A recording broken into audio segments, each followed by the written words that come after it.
much needed, and I think he wanted it. He wanted it, and hopefully he keep grinding, keep doing it, keep doing what he has to do, and we need him on this team. What a pitching performance. Two of them, in fact, that we saw in the ball game last night. The starters were just magnificent up and down the lineup. A mistake? Well, only one that really mattered. It would come off the bat of Manny Machado. That home run off David Price gave the Orioles the only run they were going to need. They would add two later to come away with a 3-0 win. Today, the winner takes the series. Detroit's the site. Tigers, Orioles next.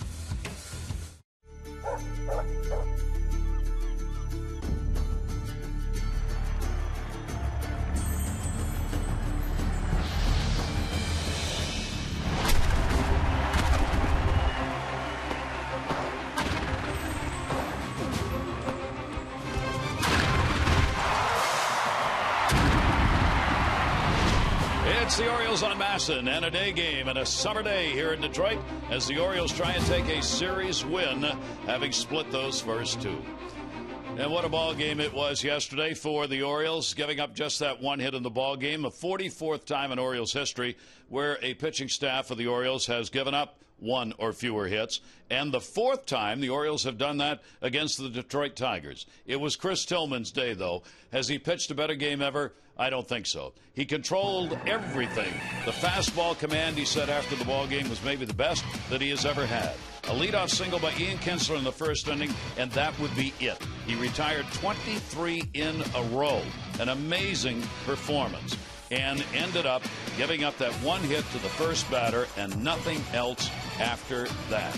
For Chris Tillman, it was a game to remember, and as he said, a game he wants to repeat, Mike. Well, very special performance by Chris Tillman, and the Orioles are hoping that really the second half, much more of his starts are like last night's performance. Chris Tillman had been getting better and better, I think, as the All-Star game approached, and I started feeling better about his delivery. I was talking to pitching coach Dave Wallace today, and he said he's really ironed out the fact that he's got to stay back, much like a hitter with his load, getting prepared to hit the baseball. A pitcher has to do the same thing, and they have to be in good balance. Well, Tillman had that last night, showed up in all of his pitches. His fastball command was outstanding. He was driving the ball downhill to the bottom of the zone and had command of his changeup and curveball. When he's got all three working, we've seen him as one of the best righties in the game. The changeup came up really big. He's starting to work on that differential in the speed of his fastball. It's right around 10 miles an hour right now, and there were a lot of swing and misses on that pitch, and it was his go-to off speed. Looking forward to today. Now, Miguel Gonzalez, this is one of those things, pass the baton. Great confidence builder in Chris Tillman's start. The team was behind him. Everybody fired up about it. Miguel's got to do the same thing. And the same approach as well. He's had some inconsistencies with his delivery, and it's a matter of not staying back and trusting his release point. He tries to be too fine sometimes, and we've seen these recent starts where his fastball command wasn't there. So he needs to really attack the bottom of the zone when he's on with his fastball. His off-speed pitches play up. We've seen how potent this Tigers offense can be, so he has to execute and be pretty precise down in the zone as well. And for the Orioles, what they've got to do, though, is hit. You cannot expect your pitchers to come away with one-hit ball games. Magic number for the Orioles this year has been 4. They get 4 more runs, they win. They get fewer than that, and they lose. Let's find some offense today. Has got to be part of the Orioles' victory. It's the Tigers and the Orioles. Great to have you with us Sunday afternoon. Come back for Game 3 coming up next.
Brought to you by Southwest Airlines. Book your low fare now at southwest.com.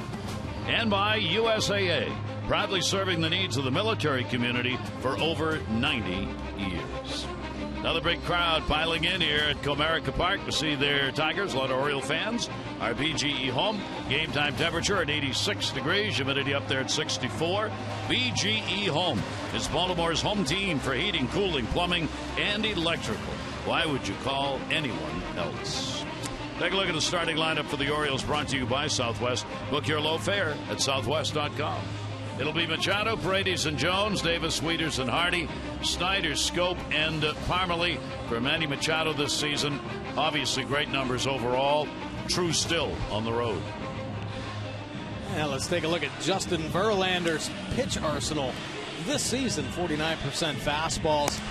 Still a good fastball, 90 to 97 with the heater. The breaking ball, 33% of the time, has a curve and a slider, and the change, the straight change.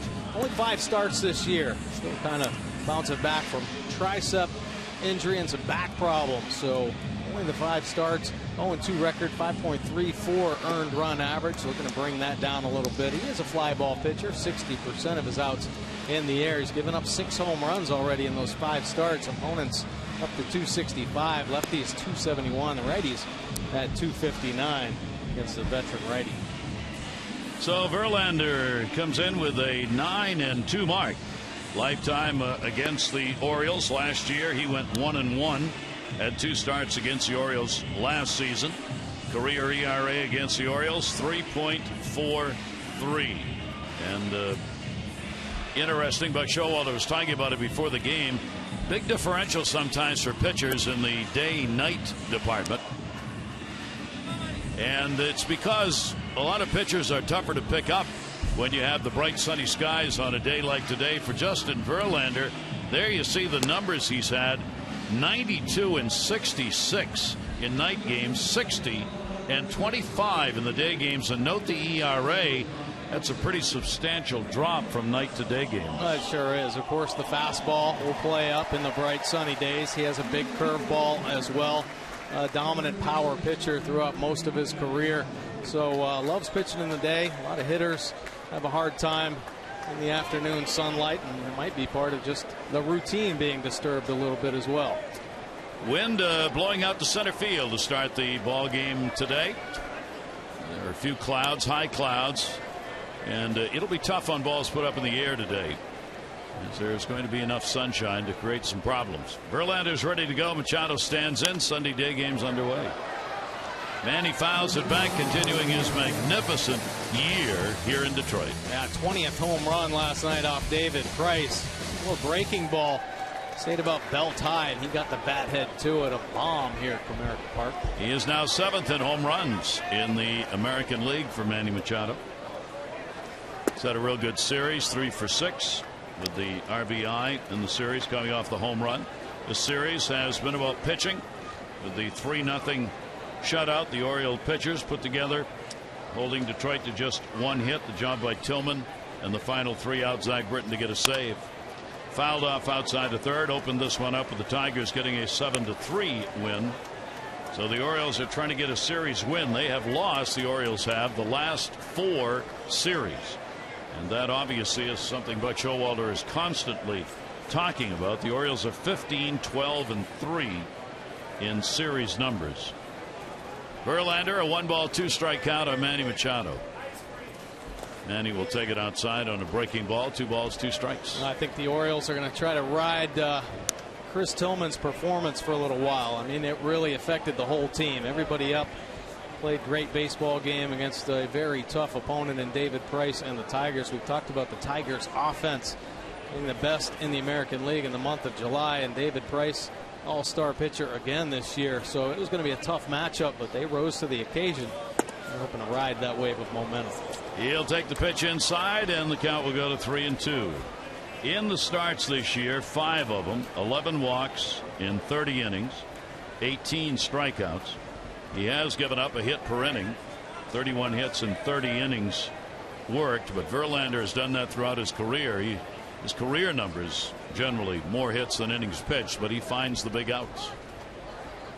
3-2 and a timeout asked for by Machado, who will step out. Yeah, Verlander's always had a little bit more in his back pocket in tough situations. He'll reach back and hit the mid to high 90s with that fastball. Command might not stay as true, but he can ride it up to the top of the zone for some big punch outs. Went upstairs with that one, and Manny will foul the pitch off.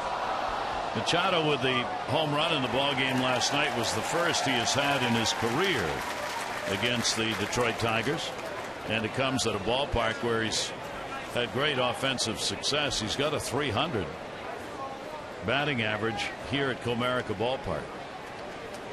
Verlander again with the 3-2 delivery, and that one will be foul back. And as has happened in all 3 games, Manny Machado in the leadoff spot for the Orioles, and their 1, 2, and 3 hitters have worked the starting pitcher in the first inning fairly deep into pitch count. They sure have. Well, Manny's put together some great at bats, now making Verlander work a little bit, working the full count again. And see how Verlander's trying to work Manny hard in, then to the top of the zone. Still trying to find a way to expose Manny Machado. Ball will be popped up in the air towards center. Second baseman back, Kinsler, and he'll put it away. Take a look at the Tigers defense behind Verlander this afternoon. Cespedes, Ghost, and J.D. Martinez in the outfield. Iglesias and Kinsler up the middle. Romine getting the start at third base, and Krause over at first base. Avila back behind the plate. Jimmy Paredes, the Orioles DH, in the number 2 spot. Like many of the Orioles here this month, offensively a struggle, hitting only .190 in the month of July. The Orioles this month are averaging only 2.92 runs per ball game. They are 4-9, their record in July. One away, Paredes will take the pitch outside for a ball. Paredes, though, with the great start that he had, continues to hold some big numbers as far as the season's concerned, with that outstanding .296 batting average and the 10 home runs. Verlander with the 1-0 delivery will be fouled back over the screen. And we see yet another pitcher, Mike. Last night we saw both Price and Tillman with little or no windup, and Verlander is much like that himself. It's kind of that relief pitcher delivery. Yeah, well, exactly, and it's just a way to kind of keep that delivery consistent. Release points have always been problems, and for starting pitchers especially, to find a way to stay consistent with their delivery. So shortening up and creating less movement will lead to a more consistent arm slot. Verlander, 2-ball, 1-strike count on Paredes. Defense pretty much straight up against it. Paredes will pop that one up in the air and back over the screen. Good catch by a fan. As Rex would say, give that fan a contract. Yeah, there have been some nice plays by fans in this series. 2-ball, 2-strike count. Sun really coming through at the moment. 2-2 delivery on the way, and that one off the end of the bat and foul. So the count will hold at 2-2. Verlander still possessing that power curveball. You wouldn't think he'd be as sharp after spending much of the first half on the disabled list, but he's not afraid to throw pitches. He's had 2 outings already this year where he's thrown 116 and 117 pitches. So his arm's healthy, triceps healthy. Ooh, close. Tried to catch him off guard with that delivery that came inside. Ends up going full again, 3-2. The breaking ball and the high fastball, his swing and miss pitches, just missing that inside corner with the curve there. So he's gone full on the first 2 hitters. 3-2 count. 15th pitch thrown in the inning already by Verlander. And Paredes will go down swinging. Early on, mixing up his pitches, but still establishing the fastball. 93 miles an hour, and it cruises through early on in ball games, staying in the low 90s. It can reach back and get it up in the mid to high 90s as well. Verlander's best outing of the year, his last one against Minnesota, lost it. Gave up only a run, though, on 5 hits and 7 2/3 innings. Adam Jones will be coming to the plate. Adam's got a 3-game hit streak coming in. He's had a good series, 4 for 9. Oriole hitters have a lot of at-bats against Verlander. Jones one of those, 6 for 33 with a home run against the Tigers starter. Outfield shaded to right. Jones will take the pitch for a strike. We'll talk about this Orioles offense and their lack of hitting with runners in scoring position here recently, but they've been pounding out the hits, back-to-back games with 10 hits for the O's, and it's just a matter of more clutch hits with the runners in scoring position. Here's the 0-1 delivery on the way. Jones got one. That is deep. Will it stay fair? And goodbye, home run. Adam Jones delivers the long ball for the Orioles in much the same spot and way that Manny had his home run in the ball game last night. And that's number 15 and his 44th RBI. Well, Adam Jones so good at pulling the hands inside, and his ability to keep that ball fair down the left field line is so impressive. Just missed a home run in last night's ball game against David Price, but here gets it elevated, able to pick up his 15th home run. Get the Orioles on the board first. We talk about the success of both teams when they mark first. Orioles 35-19 when they put a run on the board before the opponent. So the Orioles get the homer by Jones. Here is Chris Davis with a swing and a miss. We'll take a look at Adam's swing right here. The fastball trying to get in there. It is a good pitch, maybe in off the plate, but look at how tight the hands stay to the body. Hips come firing through. That ball's blasted down the left field line. 6 home runs surrendered by Verlander on the season. 3 of those have been hit by right-handers.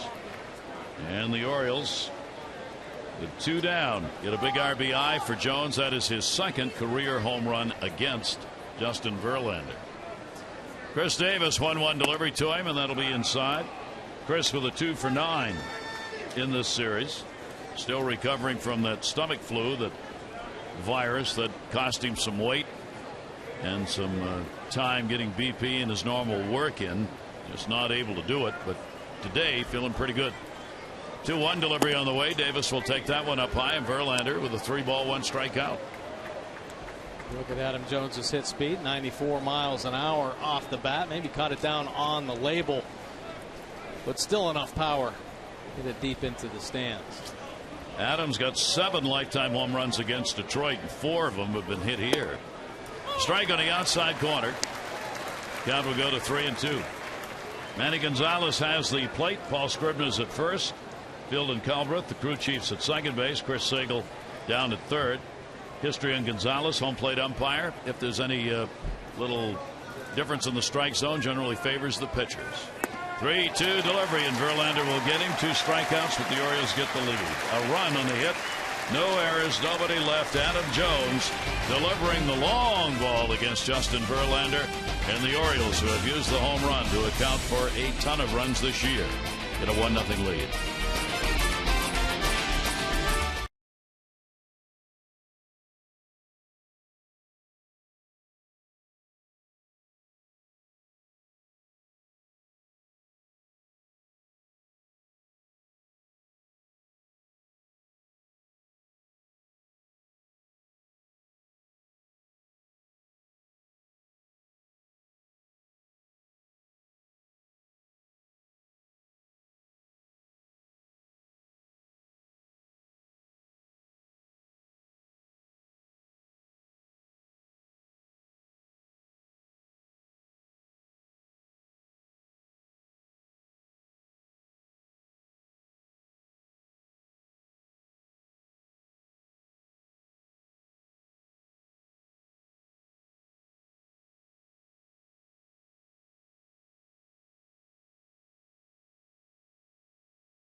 Leading the Orioles in that department. Here's a look at the Tiger lineup for today.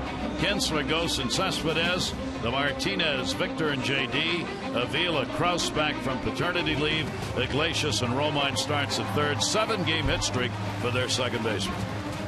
And take a look at Miguel Gonzalez's pitch arsenal this season. The fastball 59% of the time when he's on. He's able to locate it both in and out to lefties and righties, with a little bit of two-seam movement as well. The breaking ball has a slow curve and a hard slider. The changeup, the split change, nasty pitch when it's on 15% of the time. 4.24 earned run average has risen over his last few starts. Looking for that fastball command. Does have 71 punch-outs, 30 walks on the year. Opponent's hitting 248 overall. As a fly ball pitcher, 60% of his outs in the air. That leads to a lot of homers, giving up 17 this year. And he's ready to go. Here is Kinsler, and the pitch is taken up high. Ian Kinsler, 7-game hit streak, 2 for 7 in the series. He's got a 3 for 11 with a home run in his career off Miguel Gonzalez. 1-0 delivery, and that's going to be put up in the air to right center field. Jones has it lined up. Adams got it. Kinsler is retired. Early in the ball game, worth noting, Arjeet inside the numbers. Yeah, first inning, very important to the Tigers. See a plus 22 run differential. That's 5th in the major leagues with the 62 runs scored and 40 given up.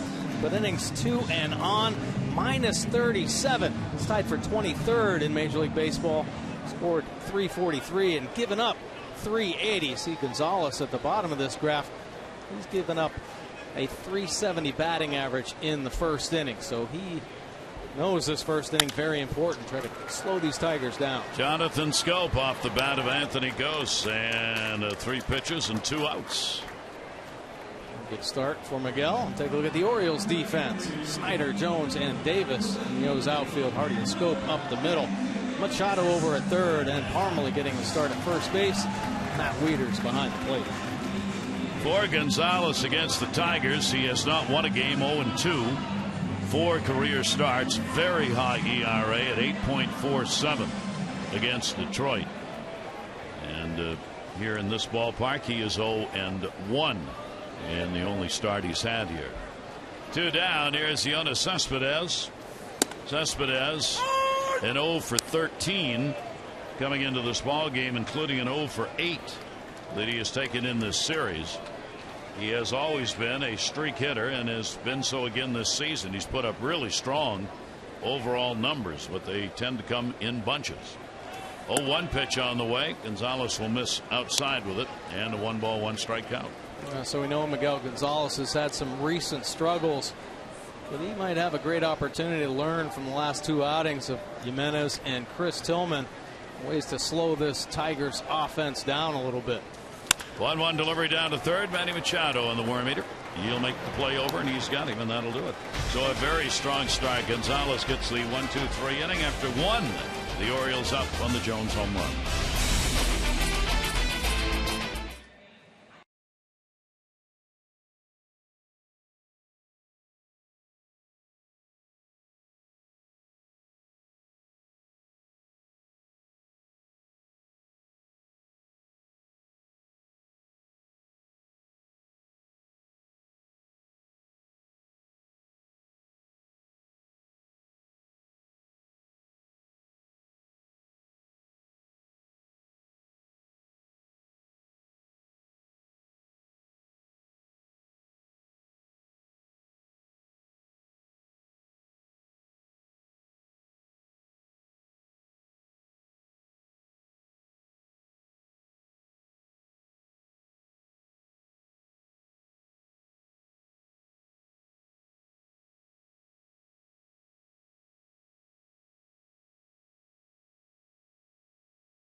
Northeast. 500 for being selected.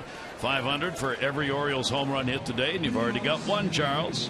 Play baseball. Buck Scratch House went up to 50,000. Or enter non-winning tickets for a chance to be the contestant of the game. Visit ndlottery.com/baseball. Well, on this Sunday, Yankees lost yesterday. So did Toronto, Boston. Tampa Bay and the Orioles won. So the Yankees lead over Tampa Bay is 3.5 and 4 over the Orioles. Kansas City won yesterday. The Tigers losing fall to 9.5 behind. They're in third place in the Central with Minnesota 5 games out. Minnesota's second. The wild card race. The Orioles and Tigers are both 3.5 games behind Minnesota and Houston, the two teams who hold the wild card spots at the moment. Matt Wieters will foul that one away. Matt, leading off here in the second, has had a 2 for 9 in the series. It's fun for us to talk about the wild card spots, hoping for teams to make it into the postseason. I think most teams are thinking about winning the division right now. It won't be until September where they'll really start fighting for that playoff spot. Orioles thinking they can take over the East, and I know the Tigers, even though they're starting to fall a little behind, have enough talent on this team to think that they're still potentially in this. They're not going to do it. Can I just tell you right now? They are not going to catch Kansas City, okay? We'll put an ice cream on it. I'll bet you an ice cream. All right, sounds good. Hutz Fudge Sunday. Pitch is taken up high. I think Detroit's thinking about the wild card right now. And one of the reasons I think it is, they got to decide here in the next week, buyers or sellers. Are we going to make deals? Are we going to trade guys? Do we put Verlander on the market? And the thing that's going to hold them back isn't the division, it's the wild card race that they're going to be in unless they just lose all the next week's games. Yeah. So I don't know. It makes it tough on ball clubs. We've talked about that.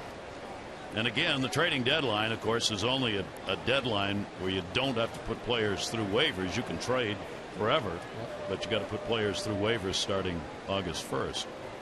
1 ball, 2 strike count on Matt Wieters. Hot Fight Sunday in my future.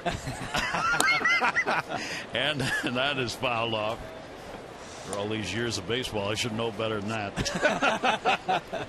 Tigers will win the division by 5. Matt with a 1-2 count. Matt is 3 for 22 off Verlander. One of those 3 hits a home run.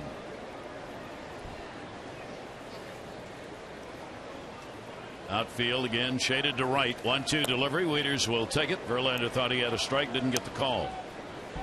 Just missing right there with the big curveball.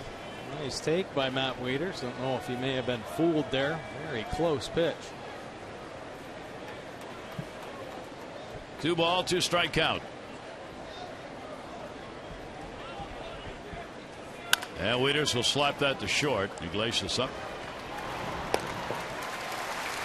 One away. Time for you to tweet your strongest fan photo. Use those couch cam. You just might see yourself in an upcoming broadcast brought to you by T-Mobile. Now the Orioles' chance of catching the Yankees obviously is right there, being only 4 games out and going into New York for the 3-game set starting Tuesday. Oh, so important here. This road trip for the Orioles. They'd love to bounce back after a slow start here in the month of July. Tillman, it's like he could be the guy that have changed the forecast for them. A lot of optimism right now in the clubhouse. Yankees home against Seattle again today, losing the ball game yesterday. J.J. Hardy 2 for 8 in the series. 1-0 delivery to him. Verlander gets the call on the inside strike. A lot of at bats for Hardy against the 32-year-old right-hander. He is 8 for 34, and 3 of the 8 hits he has off Verlander have been home runs. 1 ball, 1 strike pitch. Hardy to second. Kinsler backs up and makes the play. Well, the Orioles are going to be home for the first time since the All-Star break next Monday, July 27th, 3-game interleague series with the Braves. On Tuesday, July 28th, don't miss the season's next Ollie's Bargain Night, presented by Ollie's Bargain Outlet. All upper reserve seats $10. You can welcome back the Birds. Visit Orioles.com and call 888-848-BIRD. Great second half, as the Orioles now have played exactly the same number of games home and road. Home has been much friendlier, 27-18, 18-27 on the road. Pitch taken away by Snyder. Difference for the Orioles offense. They've scored 3/4 of a run more per game on the road. 4.98 at home rather in runs. 4.98 on the road. 3.75. And the pitching ERA is a little bit higher. Not a great deal difference on the road, but it's the offense where the Orioles have not been able to gather road wins. Yeah, you really have to come up with the big clutch hits on the road. So tough to win away from your home park, but they've done it before, and they've done it with pretty much the same group of guys. Snyder will take the pitch away. Snyder gets a start because he's 5 for 14 with a home run off Verlander. I mean, Buck Showalter abides by those numbers. How do you do against the opposing pitcher? How do you do in the ballpark where the game is being played? How do you do against that team as a hitter? Strike called. Getting that low ball call. 2-2. Buck Showalter letting Manny Gonzalez know that he didn't like that call. The changeup down at the bottom of the zone. Take a look at the Nissan pitch track. Is across the knees, a little low on the box. Verlander 2-2. You don't want to help stud pitchers out. When Verlander starts feeling good out there, he can get on a roll. 2 down, nobody on. Verlander now with a 3-ball, 2-strike count. 4th full count he's had in the ball game, pushing that pitch total up to 38. He's always been a workhorse. 206 innings last year, 8th straight season where he has worked 200 or more innings. Not going to get there this year because of the injuries, obviously. 3-2 delivery back into the screen. Unfortunate setback for Verlander, but the dominant pitchers of his era. Only is he 32 years old, so still a lot of games left in that right arm. And he has had some dominant seasons. Talk about his innings pitched, but one year, of course, back in 2011, won the Cy Young and the MVP award. 3-2 delivery on the way. Snyder goes the other way. Cespedes back, jumping up and makes the catch on the warning track. Yoenis Cespedes on a rising line drive. Hauls it in, gets the salute from Verlander. Good defensive play as Verlander retires the side in order. We go to the bottom of the second with the Orioles up 1-0.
Later in today's game, brought to you by Miller Lite. Adam Jones patrolling in center, and you do a lot of patrolling here. Brad Osmus was talking about that. This part of the ballpark, power alley to power alley, 420 to deep center, lots and lots of room to run. There's a young person who understands what life is about. A wooden spoon and ice cream. Can you ask for anything more? And a glove. And a glove. Here is Victor Martinez. 1 for 6. That hit a home run, couple of RBIs in this series. Switch hitting DH. Gonzalez's pitch is taken for a strike. We were talking about things that Miguel Gonzalez may have to do in this ball game. First and most important is his fastball command, but then as the game progresses, find ways to keep the hitters off balance. So he and Matt Wieters be on the same page with their game plan. We saw that in yesterday's ball game. Boy, did Caleb Joseph work Chris Tillman, mixed it up throughout the whole ball game, and I don't think any hitter saw the same pitch twice in an at bat. He mixed it up consistently and really kept them guessing. Tigers had a lot of unusually bad swings for this ball club, and of course the strikeouts. That ball put him in the air to left field. Snyder going over, and down the line it'll take a hop and end up in the seats, and he'll come back. 1 ball 2 strike count. Martinez, a very dangerous hitter. Ability to use the whole field, drive it for extra bases, make mistakes up in the zone. He'll knock you out of the ballpark in a hurry as well. Martinez doing a great job in the DH role. A reminder that Miguel Cabrera, maybe the game's best hitter, is out 6 weeks with the injury. So the Orioles, one fortunate part of this series is they catch the Tigers without Cabrera, and will do so again when the Tigers come to Baltimore, because that's going to be July 30 through August 2, and that's going to be a 4-game set at Camden Yards. 1-2 delivery, and that one way up in the air towards the seats in foul territory. There you go, coast to coast. The fastball down and away that Martinez paints down that left field line, just foul, and then the hard slider in, possibly just off the plate, and he pulls that one foul. Find a way to split the difference if you're Martinez. And Gonzalez, and I'm thinking about the corners right now. Haven't seen that split finger yet. 1 for 5 off Gonzalez for Victor Martinez. 1-2 delivery to him, and a swing and a miss. Put it down and away. Home plate umpire says foul tipped, and Wieters held onto it for the strikeout. Well, that's some great fastball location there from Miguel Gonzalez. Fastball away, slider in, and then dots 92 down and away. Nice job by Wieters holding on to the foul ball as well. Big strikeout there. J.D. Martinez, the right fielder, having a great year. A home run in this series, 1 for 7. He comes in second in the league in home runs with 26. He's tied with Albert Pujols, trailing Mike Trout by only 1. The swing and the miss, 60 RBIs. That's good enough for 5th in the American League. So he's providing some power numbers. 42 extra base hits, ties him with teammate Cespedes for 4th in the American League in extra base hits. And that one down the line, laid on it, fouled away. Well, they've been working him tough here, mixing in the breaking balls and the fastballs up and away. One of the most dangerous hitters in the game right now, really starting to lock into his swing. Saw those stats in June and July. 17 home runs in his 2 months here, so his power is there, and he can drive it the other way. Up the middle, off the mound, diving, making the play. Scope, strong arm, got him at first base. What a play. Jonathan Scope in the shift came over behind second base, and again it is the powerful arm that makes that out possible. Well, his arm can play at any position on the field, showing the good range here. Sometimes in this shift, the corner guys on the shift can anticipate more to fill up the hole. Well, he does there on the glove side. Beautiful diving play, quick to the feet, and the strong throw by Scope. And a pick there on the end too from Parma. Oh, a little help by the D right there. J.D. Martinez retired, 2 down. Here's Avila. Avila back to catching with Krause returning from paternity leave, back to play first. So Avila back behind the plate. He played first base for the first 2 games. He'll put that one in the air. Jones got a great jump, and Adam will get there and haul it in right off the bat. Adam had that one lined up. So Gonzalez, another 1-2-3 inning, 2 complete with the Orioles up 1-0.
Performances, including, of course, Tillman and Price in their matchup. The Cubs blanked the Braves 4-0. Lester holding Atlanta hitless through 7. A.J. Przinsky broke it up. Garrett Richards pitched a 2-hit shutout beating Boston. Boston has now been shut out on 5 or fewer hits in the last 2 games.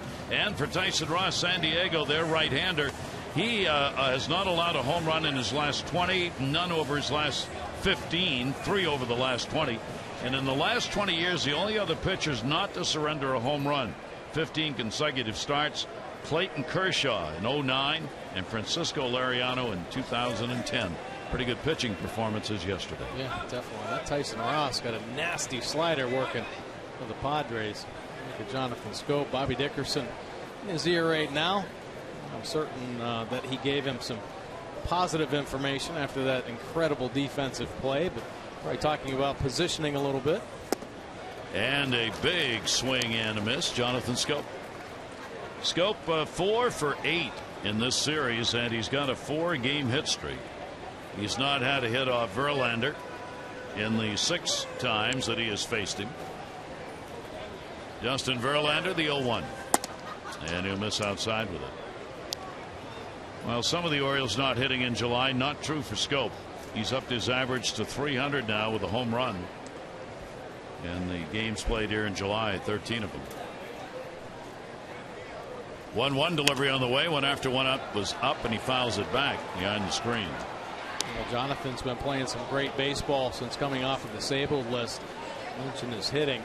Sometimes it's pretty hard to find your timing at the major league level after rehabbing back and seeing at bats at the minor league level, but he's looking really good. Hasn't taken much time to get back into the swing of it. 1-2 delivery on the way. Verlander gets the strike. That'll be the 3rd strikeout for him. Just couldn't pull the trigger there on the big Verlander curveball. I mean, a big, you see it up. It's about a 1-7, almost 12-6 breaking ball. Gets the front foot down and then just can't pull the trigger as it finishes in the zone. So 1 away here in the top of the 3rd inning. That'll bring up Parmelee batting 9th, starting at first base. Again, numbers against Verlander get him a start. He's 5 for 16 with a home run. 1 down. Parmelee will take it up high for a ball. Parmelee got called up here to the Orioles. He was on fire, had an incredible week. See his numbers there against Verlander, a .313 with that long ball. So Buck Showalter certainly love for him to get hot here, and good numbers against Verlander. Puts that one up in the air to right field, hit pretty deep, but into that power alley. Center fielder over. Ghost will put it away. That's where all the Meadowland is here. Take a look at our Express Stat by Express Care, a LifeBridge health partner. For locations, visit whywaitinther.com. And take a look at Comerica Park this season with the American League ranks, the 1.383 home runs per game. That's the 11th highest with the batting average 273. That's the highest in the game. That big outfield leads to a lot of base hits. Runs per game at 9.06, the 5th highest, and earned run average 4.25 is the 4th highest. So a hitter-friendly park, but it's a big park. Tough to hit the long ball, especially out in the gap center field. Down the lines, the ball gets out of here. A lot of room for some hits. And of course, this Tiger team has carried the best average at home through much of this season. 290 going into last night's game. Here's Manny Machado at the leadoff spot with 2 down. Machado popped out his first time up. Manny now 3 for 7 in the series. Verlander looking for another 1-2-3 inning, which he had in the 2nd. Machado, fooled by a breaking ball, leaned back, ball came back in, but not over the strike zone. He stayed up a little bit, trying to flip that breaking ball there, just over for a strike. You'll see him when he wants to finish hitters off, he'll bury it down in the dirt. 2-0 delivery. And as we say, there's no such thing as a fastball count. A 2-ball, 1-strike count. Especially not to Manny Machado. Some great swings on the fastball, but he's making great swings on all pitches. Incredible balance at the plate right now. He has a strong foundation with his legs, and very rarely does he let that upper body get out in front. Manny is leading the Orioles in virtually all of the offensive categories on the season. Well, that .301 batting average that he's put up, he scored more runs than any other Oriole at 58, got 104 hits, 20 home runs, 49 RBIs. Chris Davis leads the ball club in that department with 53. There's another one. That one did bend in. So Verlander gets the strikeout. He's got 4 in the ball game, and he's now retired the last 7 since the home run by Adam Jones.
You by Southwest Airlines. Book your low fare now at southwest.com.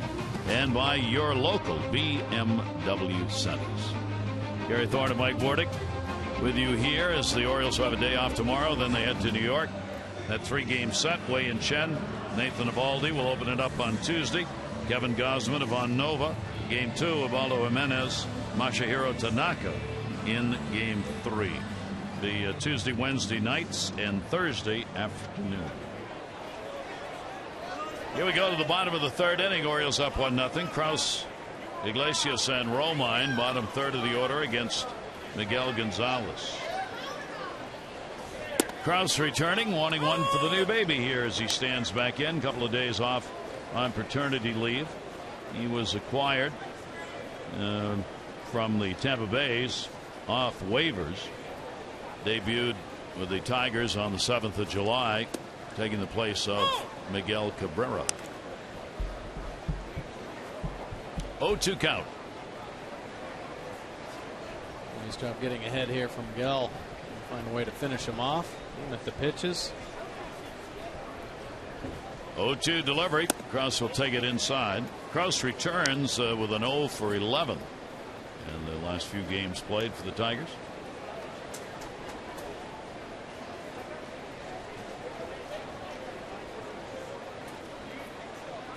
Here's the 1-2 delivery on the way, and that one will miss inside. A couple good misses there. Miguel, some nice weapons when he gets ahead. When his fastball's on, he can two-seam it. Started at the front hip of a lefty, bring it back over on the inside corner. Of course, the split finger has been good. Impossible. Didn't get him. Oh, boy, what a great try. Manny Machado with that shift on and a long way to go. Showed his strong arm, and Kraus will pick up the infield hit. Amazing play right there from Manny Machado. I'm going to review that just so we can look at it again. Manny in the shift playing shortstop.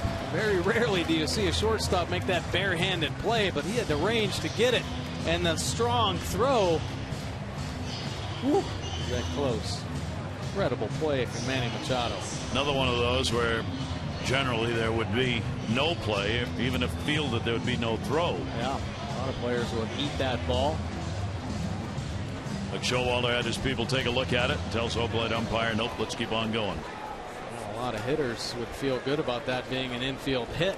With Manny on the left side of the infield, you better be hustling down the line. So Iglesias up, leadoff single, first hit for the Tigers in the ball game. Iglesias a 1 for 6, a home run, 3 RBI homer. He'll take the pitch away. Iglesias putting up some big time numbers along with that great glove at shortstop.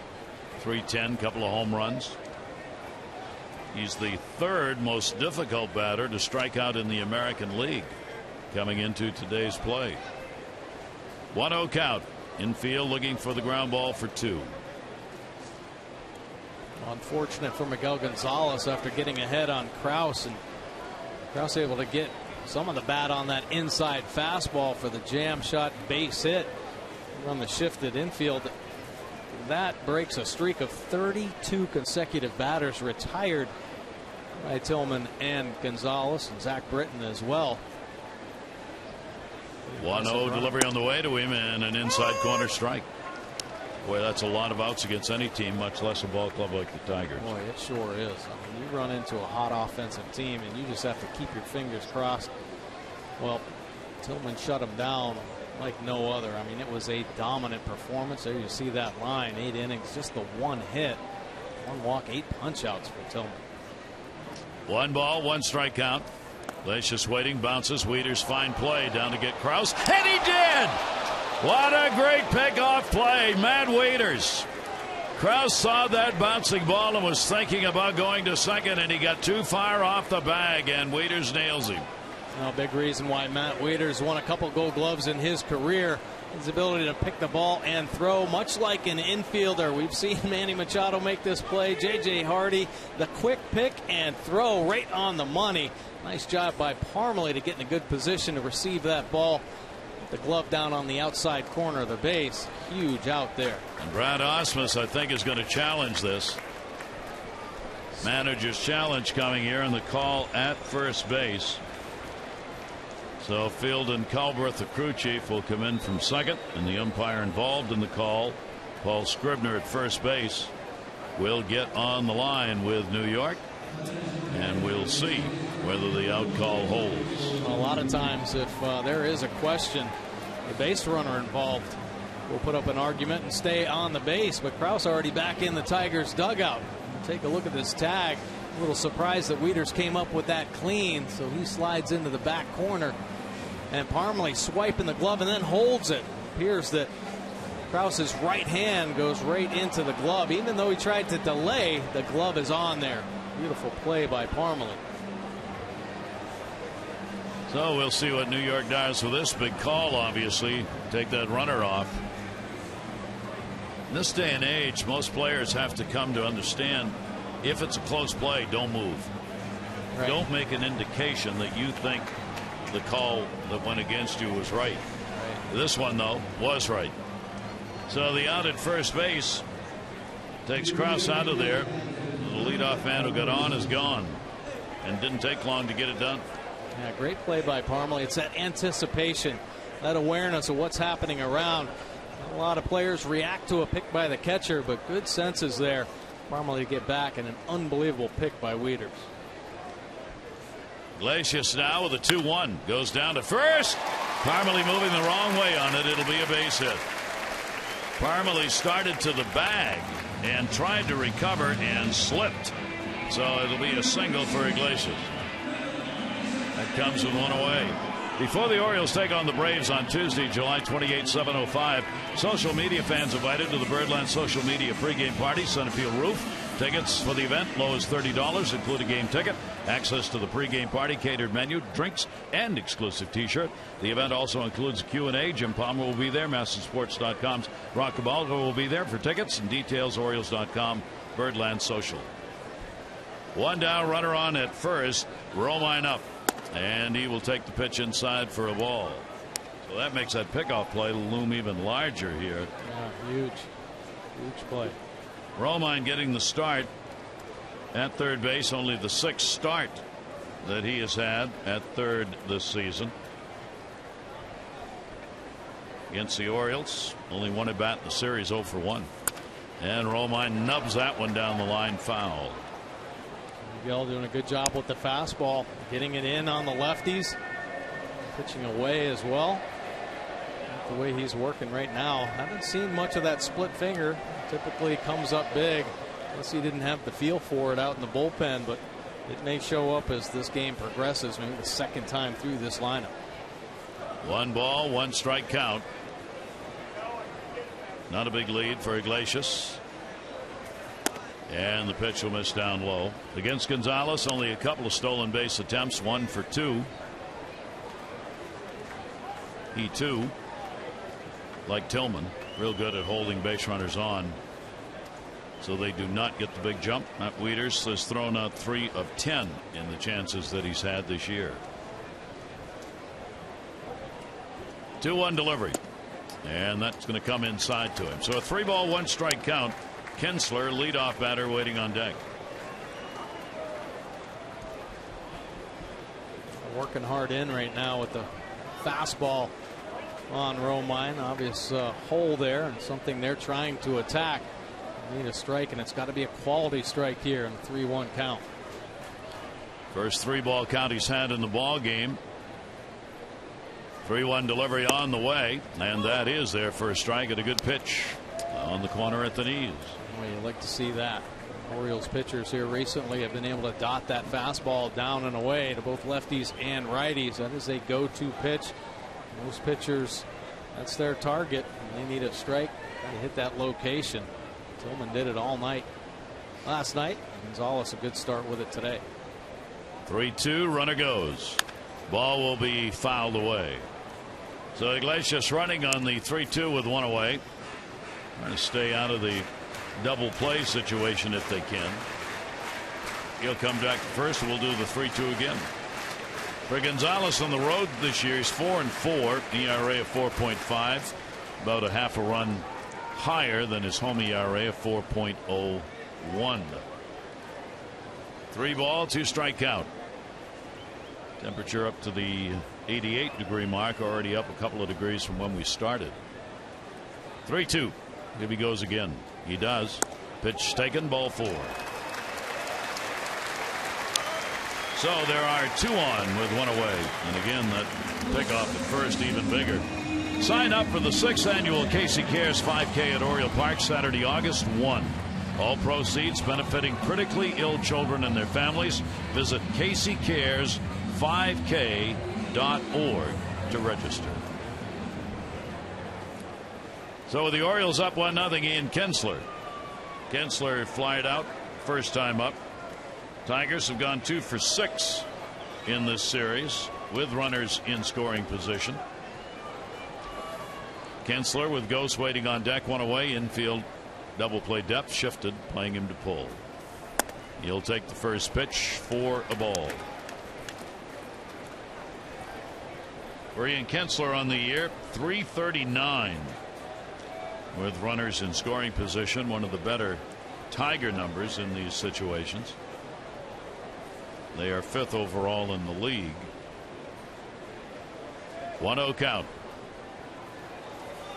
He'll take another one. Kinsler rarely swings at a first pitch, and if the first pitch is ball 1, he rarely swings at the second unless it's a right down the middle fastball. Yeah, some nice quiet takes, and he's done some damage in his career against the Orioles, so they have to be careful against Kinsler. Getting close to .330 in his career against the O's with 11 home runs, so do some damage. Kinsler with the 3-for-11 and a home run against Gonzalez coming into the ball game. 2-0 count. It's the Tigers now who are looking for the big hit, as the Orioles have been doing here in the month of July. Runner faking a go at second. Kinsler will take it on the inside corner. Somewhat dismayed by the call, shall we say? Well, Kinsler not liking it. Miguel Gonzalez saying thank you very much. A little 2-seam fastball at the bottom of the zone. And 2-0 count. Miguel having a hard time finding the zone, and Kinsler says you cannot help him out. On the pitch track, it may have caught that bottom corner of the box. Runners off first and second base. 2-1 delivery on the way. Kinsler puts it in the air to center. Adam Jones has a bead on it. Tagging up at second base and first, and both runners will advance on a fly ball 400+ feet away. But for Gonzalez, it's the second out. Well, I think Kinsler just got thrown out of the ball game as well. And Brad Ausmus is coming out. Kinsler is being held off by Ausmus. Talking to Manny Gonzalez. Kinsler can't believe it and is really upset, and Ausmus gets between himself and the home plate umpire, and Fielding Culbreth, the crew chief, comes in as well. Well, Kinsler obviously didn't like that 2-0 call on the fastball that was down, and Miguel backs it up with a great slider that Kinsler gets off the end of the bat. So he may have said something on contact. Frustrated he's making it out, but he slams the bat down, shatters it there, and then he fires the rest of the bat back at home plate. So home plate umpire Manny Gonzalez did not appreciate that. Tossed him as he's running down the first base line. So Brad Ausmus has his say. That's a big loss for the Tigers. Your leadoff batter with the big numbers against the Orioles. Kinsler still hollering out. So Ausmus is going to have to go back and figure out what he wants to do with the lineup. Now there are runners at second and third, and Ghost coming to the plate. Here's a big at bat. Base hit here, can score a couple of runs. Ghost outfield pretty much straight away on him with 2 down, the infield back. He will take the pitch down low. Ghost grounded out his first time up.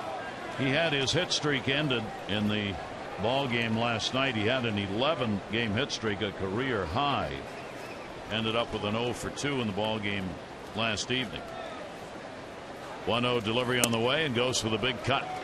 1-1. A couple good pitches there from Gonzalez. We've been waiting on that split finger, back-to-back split fingers to Ghost. First one down at the bottom. He doesn't bite on it, but does swing here. Beautiful pitch as it stays in the zone a little longer. Anthony goes 255 in these situations. 1-1 delivery by Gonzalez. Another one that he can't catch up to. 1-2. That's a big breaking ball there. A couple balls he can spin. The big hook. You saw it, 78 miles an hour, and the harder, tighter slider he throws in the mid 80s. Gonzalez. Runners getting their leads, and a 1-2. And Ghost will take it. 2-ball, 2-strike count. So we begin this ball game much as the ball game started last night. And Manny Machado got his home run in the 3rd inning. The Orioles up 1-0. Adam Jones home run in the 1st inning, 1-0. 2-2 delivery by Gonzalez. Goes in the dirt. Good stop by Wieters. 3-2. Bell kind of working through, laboring through with 25 pitches thrown. Helped out as well by a nice pickoff by Matt Wieters. And Parmalee struggling a little bit. A couple hits and a walk in this inning. 3-2, 2 down. Delivery by Gonzalez, and it's going to be a base hit center field. Iglesias will score. Romine is held. Runner goes to second. Here's a throw by Wieters. One hop, not in time. So Ghost ties the ball game up with a 3-2 base hit. Iglesias scores with Adam Jones playing so shallow in center field. There was no chance for Romine to score even though he was running. Yeah, a hanging breaking ball. Ghost waits for, takes it right back through the middle. Use the whole field when you get to 2 strikes. And Ghost gets rewarded for not the smartest base running play. That ball's cut. It's the 3rd out. Now he finds himself on second base. So the Tigers still threatening with runners in second and third. 15th RBI of the season for Ghost. Big 2-out RBI. Dave Wallace out for a quick visit with Jonas Cespedes coming to the plate. Cespedes is 4 for 9 off Gonzalez. Victor Martinez is 1 for 6. First base is open. Jonathan Scope was in the full shift. Now they move him back to the second base side of second. Cespedes grounded out to third his first time up. 2 down. He'll take the pitch in there for a strike. So the Tigers on their third hit tie the ball game up at 1 apiece. And again, the bottom of the order has been a real nemesis this series for the Orioles. Krause, Iglesias, singles, Romine, a walk, the bottom third. 0-1 pitch on the way. Ooh, how about that cut? That's I don't know what I'm going to do here. Swing. Well, he was geared up to hit, but the great movement from Miguel. Fastball 93 miles an hour, a two-seamer that just explodes up and in on Cespedes. And he can't control the bat head as it goes through the zone for strike 2. Fifth in the league with 103 hits. 27 doubles, tied for first.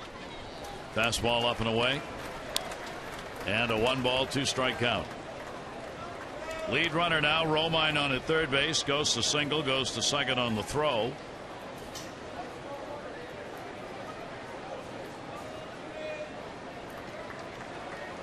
Gonzalez with a 1-ball, 2-strike count on Cespedes. He'll put it up in the air, center field. Adam Jones will put it away. So only 1 run despite the 3 hits picked up in the inning. 2 are left in scoring position. 1-1.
Justin Verlander, his earned run average through his first 5 starts the past 4 seasons. Back in 2012, 2.41, 1.95, then a 2.18. This year, ballooned up to 5.34. And I'm sure he spent a lot of time on the disabled list and maybe not able to find that feel. But to go along with those years, his earned run average to finish 2012 ended at 2.64, and then it slowly was on the rise. 3.46 in 2013, then 4.54 last season. Where it's going to end up this year, nobody knows. So Kessler thrown out of the ball game. Castellanos, Romine goes from third to second. Castellanos goes from the bench to third. He'll be in the leadoff spot. Verlander, Paredes comes to the plate, strikeout victim, first time up. Castellanos moves in at third base, take away the bunt opportunity, and no bunt there on that swing. 0-1. On a hot day, you want Paredes at the plate. The wind generated cools you down. Yeah, he takes a big cut and does not get cheated. One of the things, though, we have seen from Paredes, starting to get outside of his strike zone a little bit. Off speed, made a mistake on that one, Verlander did. He got that pitch slowed down and that bat sped up, and a leadoff single there in the 4th inning. The player designed t-shirt series returns to Oriole Park Thursday, July 30. All fans at the evening game against the Tigers get the Glove Orioles t-shirt designed by Gold Glove winning shortstop J.J. Hardy. Celebrate the old shortstop and add to your wardrobe. For tickets, Orioles.com or 888-848-BIRD. First leadoff man on for the Orioles. 4th inning. for the Orioles. 1-2-0. The Tigers 1-3-0. Orioles haven't left anybody on. The Tigers have left 2. Brady's at first. Jones, the home run, is 15th in the first inning. Take a look at Adam Jones' swing. The fastball, it's in. It's off the plate in. Somehow, that great ability to pull the hands inside and get the bat head on the baseball. Adam Jones starting July. Very good. 3 home runs here in this little 4-game streak. Take a look at his power zone. Look where the second pitch was. That's a 90-plus fastball, well in off the plate. Ends up being a home run. He just missed the first one in his power zone. He was geared up and got to the Verlander offering. A 1-strike count with Chris Davis waiting on deck. Brady's with good speed, but not a big lead. Krause holding the bag, throw over, and he's just a step away. First base. Verlander, base runners in the 5 games, stolen base 1 for 1. Tough to steal off Verlander. He too, pretty good move over there to first. 0-1 count, delivery to Adam, and a swing and a miss, and a ball breaking down and away from him. And a 2-strike count from Verlander. Verlander with an ERA of 3.43 against the Orioles in his career. And the Tigers wondering, is Verlander going to be able to come back after the injuries this season that have limited him to the 33 innings he's pitched so far this year, and be a factor in the drive for the postseason? 0-1 delivery on the way, reached for, grounded. Iglesias dives and can't get the out. Tried to shovel it with his glove, but it was too far off the bag for Romine to handle it. It'll be a base hit for Adam. Well, we've seen Iglesias, all-star shortstop this season. He makes some fine plays in this series. Beautiful diving effort, but at times you can get a little flashy. He had plenty of time to make the exchange into the hand and make sure of that out at second base. Costly mistake there, giving the Orioles an extra opportunity. Would have been something special if he would have gotten it there, but the chances go down when you use your glove. Make the exchange, get it in your hand, and make that flip more consistent. So the first 2 on against Verlander here in the 4th inning. And Chris Davis, a strikeout victim, will stand in. Chris hitting .213 in July with a home run. Overall .233. And the pitch will be taken. See the lowest average with runners in scoring position in a single month since 1974 in the Orioles. Month of July just hitting 77. There have been some other bad months at 123 back in '88, but it has been a rough go. I think the only positive you can take, though, the fact that they had a big win yesterday and the fact that they've had 20 hits over their last 2 ball games. Davis behind on the fastball. Orioles in this series are 2 for 21 with runners in scoring position. That July number reflects a 7 for 91 in these situations. 1 ball, 1 strike count.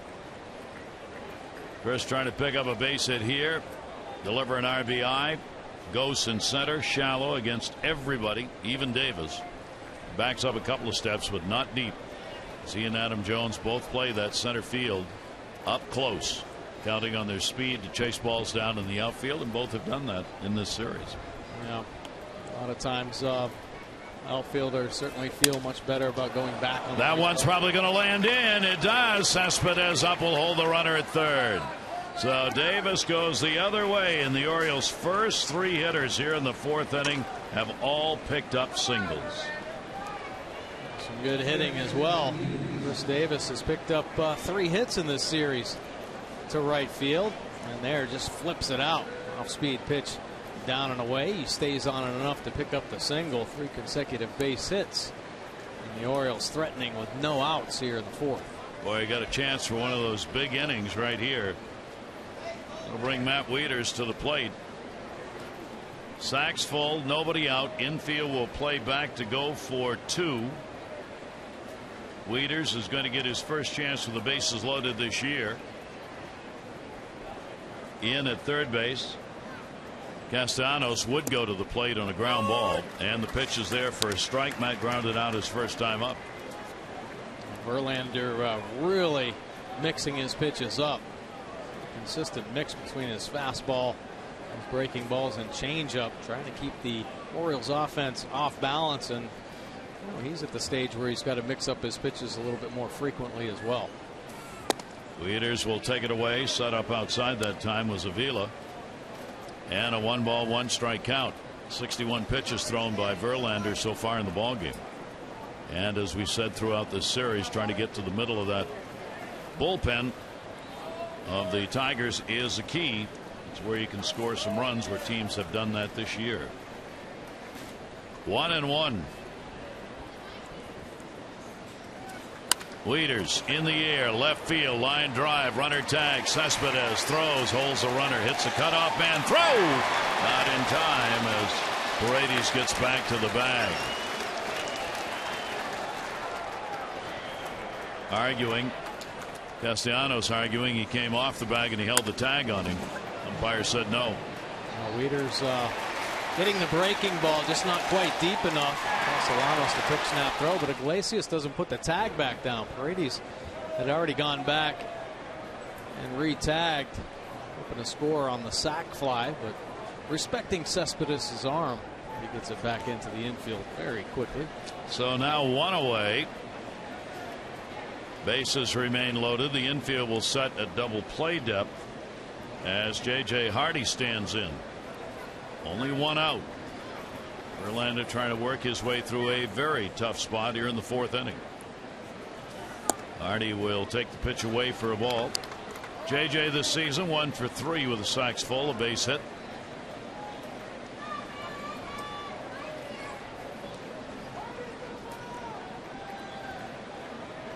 (1-0) Paredes, Jones, and Davis. Oriole base runners all with singles. Popped him back and out of play. JJ just missing the high fastball right there. So good at staying on top of the high heater. Last night picking up a big base hit on a high fastball. Just missing the 94 offering from Verlander there. Hardy has that right center field gap. Ghost moves over to left in his center field position. And the 1-1 delivery by Verlander. Hardy on a cut, got fooled on it. 1-2. One of the harder sliders you're going to see in the game. 87 miles an hour right there. A power slider, so you get geared up for the fastball. So out of the hand, it looks just like the heater. Just enough break on the end to keep it off the bat head.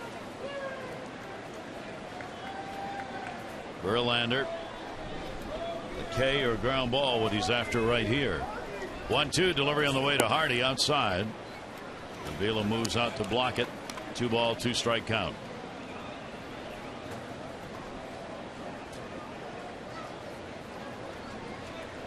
Orioles have had problems that Buck Showalter's talked about with getting a runner in from third with less than 2 out. Here they had a runner at third with nobody out. Now with 1 out.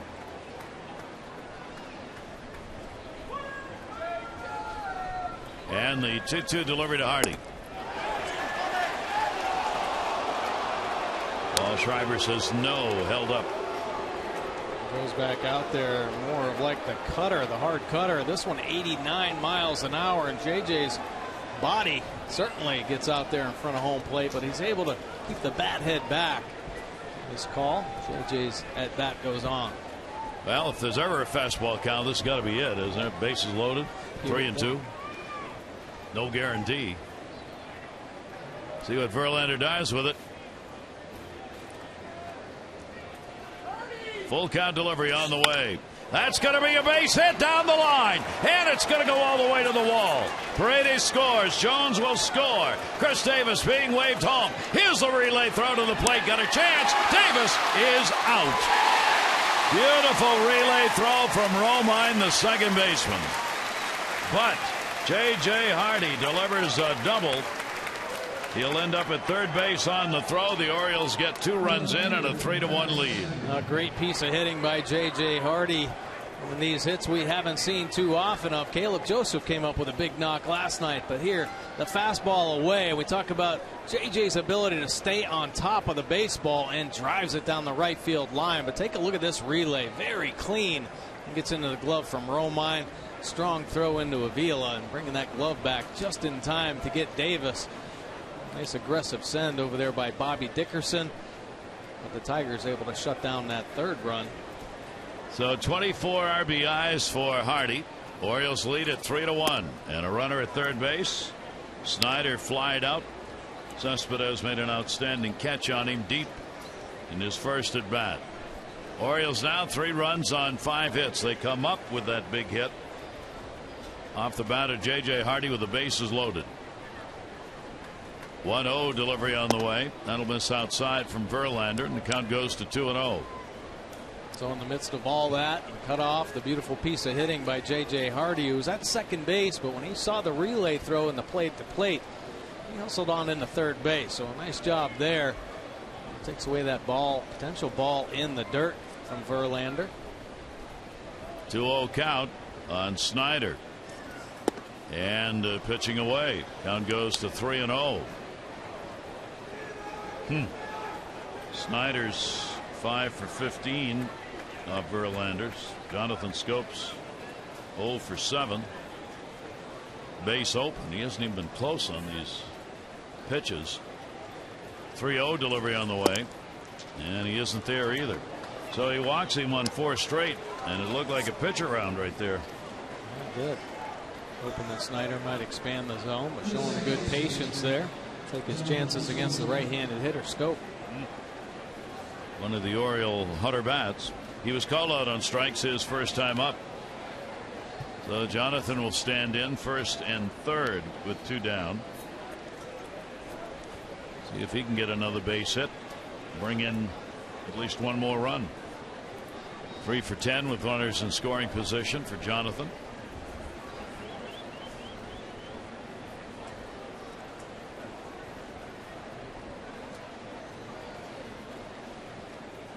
Hardy and Snyder with their lead. Scope on the pitch away.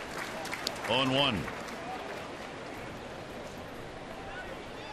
Verlander very comfortable with that breaking ball.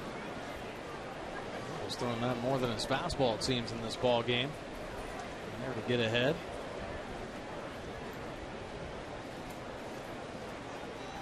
Oh, 1 count.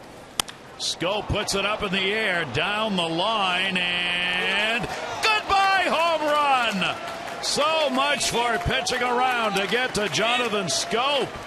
He gets his first hit in his career off Verlander, and it is a homer, bringing in Hardy and Snyder ahead of him, and the Orioles lead it 6-1. Jonathan Scope staying red hot. Verlander trying to slow him down on the first pitch with that breaking ball, trying to sneak the fastball by him. Scope's bat too quick, and he hammers out his 6th of the year. Big inning for the Orioles as they have put 5 on the board against Verlander and cleaned the bases for the 6-1 lead. And the pitch away. So the pitch around to Snyder does not pay off. This fastball catching too much of the plate. It's inside. He wanted it in, and he gets to it. We have seen some impressive bat paths on pitches inside. These young Oriole hitters. Manny Machado, now Jonathan Scope pulling the hands in tight. Of course, Adam Jones getting that home run in the first inning. 1-0 delivery to Parmalee, and a strike. Parmalee flied out to center field his first time up. For Jonathan Scope, he's having a big series. He's now had 5 hits, 10 at bats, a home run, and 4 RBIs in these games. Parmalee takes a strike. That'll be in the inside corner. We'll turn and talk about it. That is going to be Scope's first career home run against the Detroit Tigers. This is the 9th game he's played against the Tigers in his career. Verlander with a 1-2 delivery. That's down to first and foul.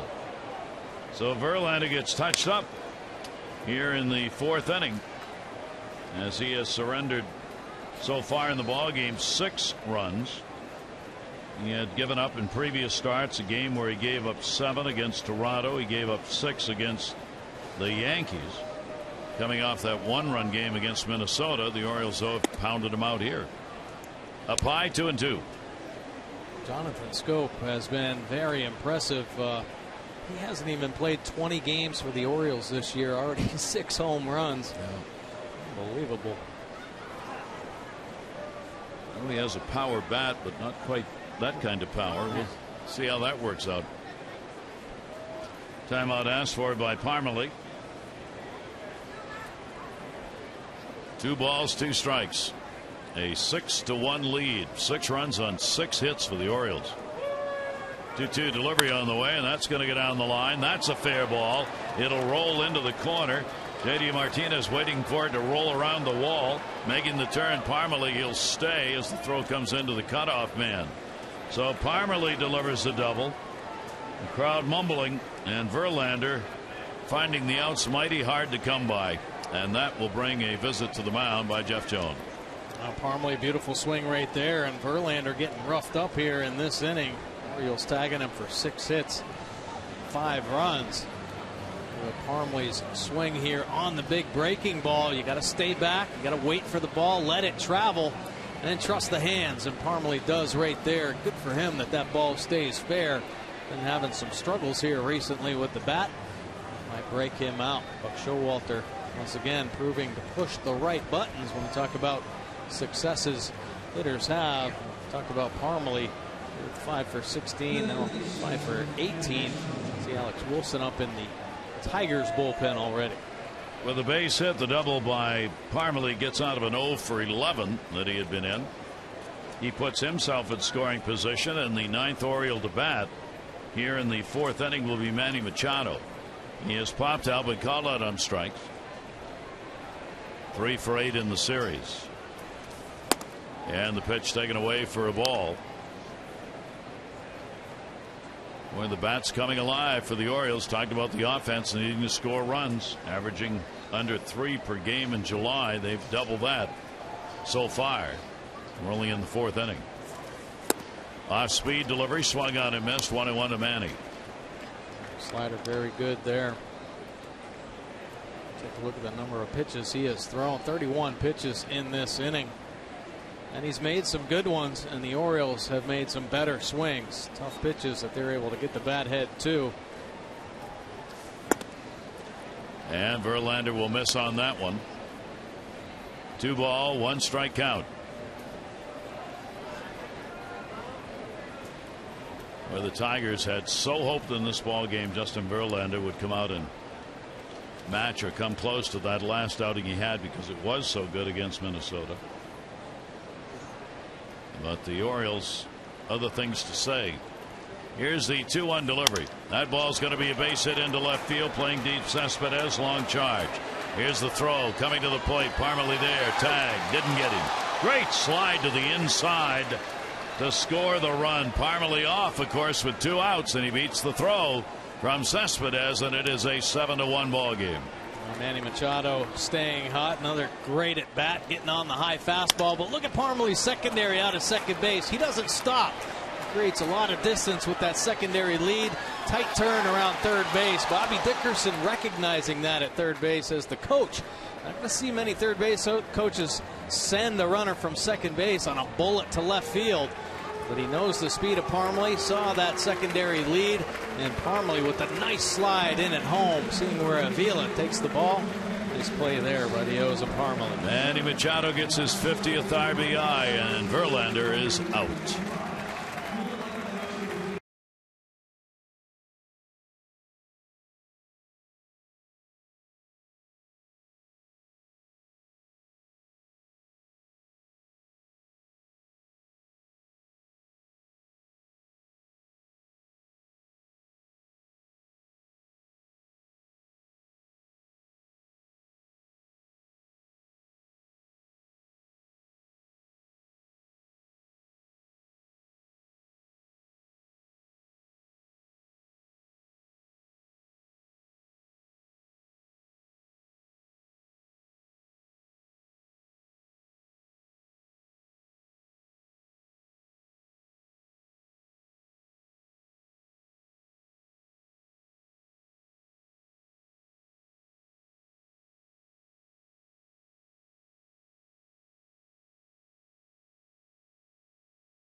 runs, 1 walk, but 4 punch-outs. It's time for our AT&T call to the bullpen. AT&T, proud partner of the Baltimore Orioles. AT&T mobilizing your world. Alex Wilson coming in out of the pen.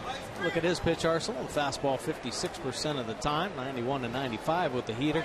And breaking ball 42% of the time as the slider and cutter.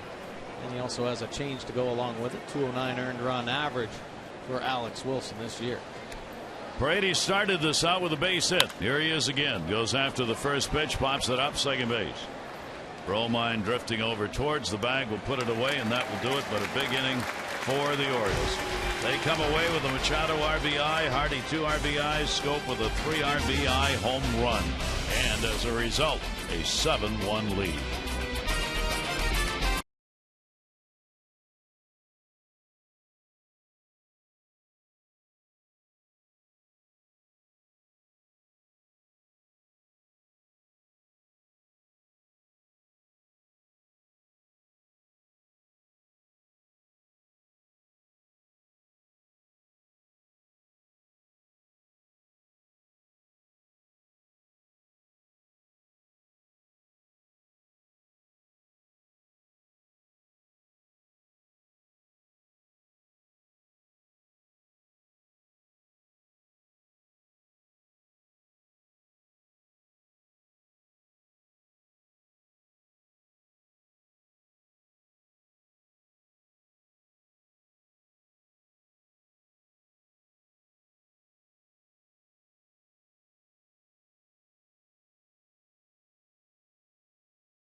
Event, the Quicken Loans National. Joint host Tiger Woods July 28th through August 2nd at Robert Trent Jones Golf Club. With Mike Wardick, I'm Gary Thorne for the Orioles. 7-1 lead. Jonathan Scope with that 6th home run, 4th inning. Adam Jones, the other home run, a solo in the 1st. Hardy with that bases loaded double, drive in 2. And the Orioles offense coming alive here against the Tigers, driving Verlander out.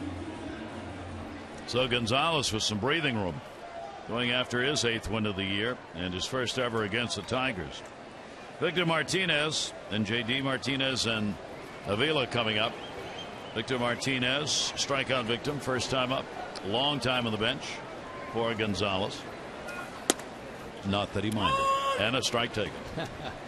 Well, you know, in the 3rd inning, Miguel had a longer inning than he wanted to have, and that might have cost Verlander as he made the exit in the next inning. So, huge inning here for Miguel. A nice shutdown inning. Build his confidence up and try to get into a nice rhythm and roll on through this game. Inside by the jersey. And a 1-ball, 1-strike count on Victor Martinez.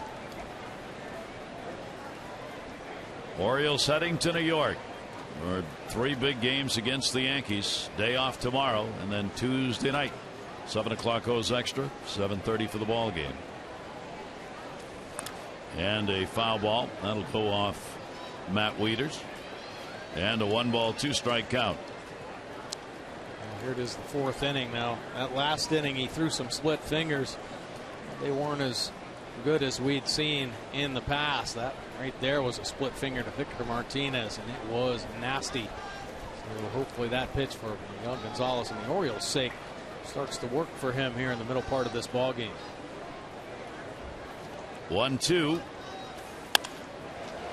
in the air, left field. Snyder, he's got it, and 1 away. Get in on all the baseball action with Masson. You can text the word Orioles to 29292. Team alerts, chances to win exclusive prizes all season long, including meet and greets with your favorite players. Again, that's Orioles 29292 for O's alerts. You can't miss. Don't want you tuning in late.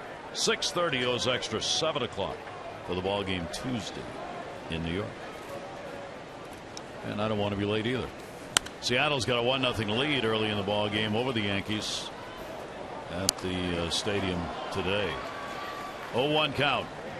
J.D. Martinez grounded out his first time up. Outstanding play made by Jonathan Scope, who had to make a long throw to get him in the shift, which they are in again. 0-1 pitch and a swing and a miss, and the count goes to 0-2. Boy, some nasty action right there. A good split finger from Miguel Gonzalez. Nice job getting ahead, J.D. Martinez.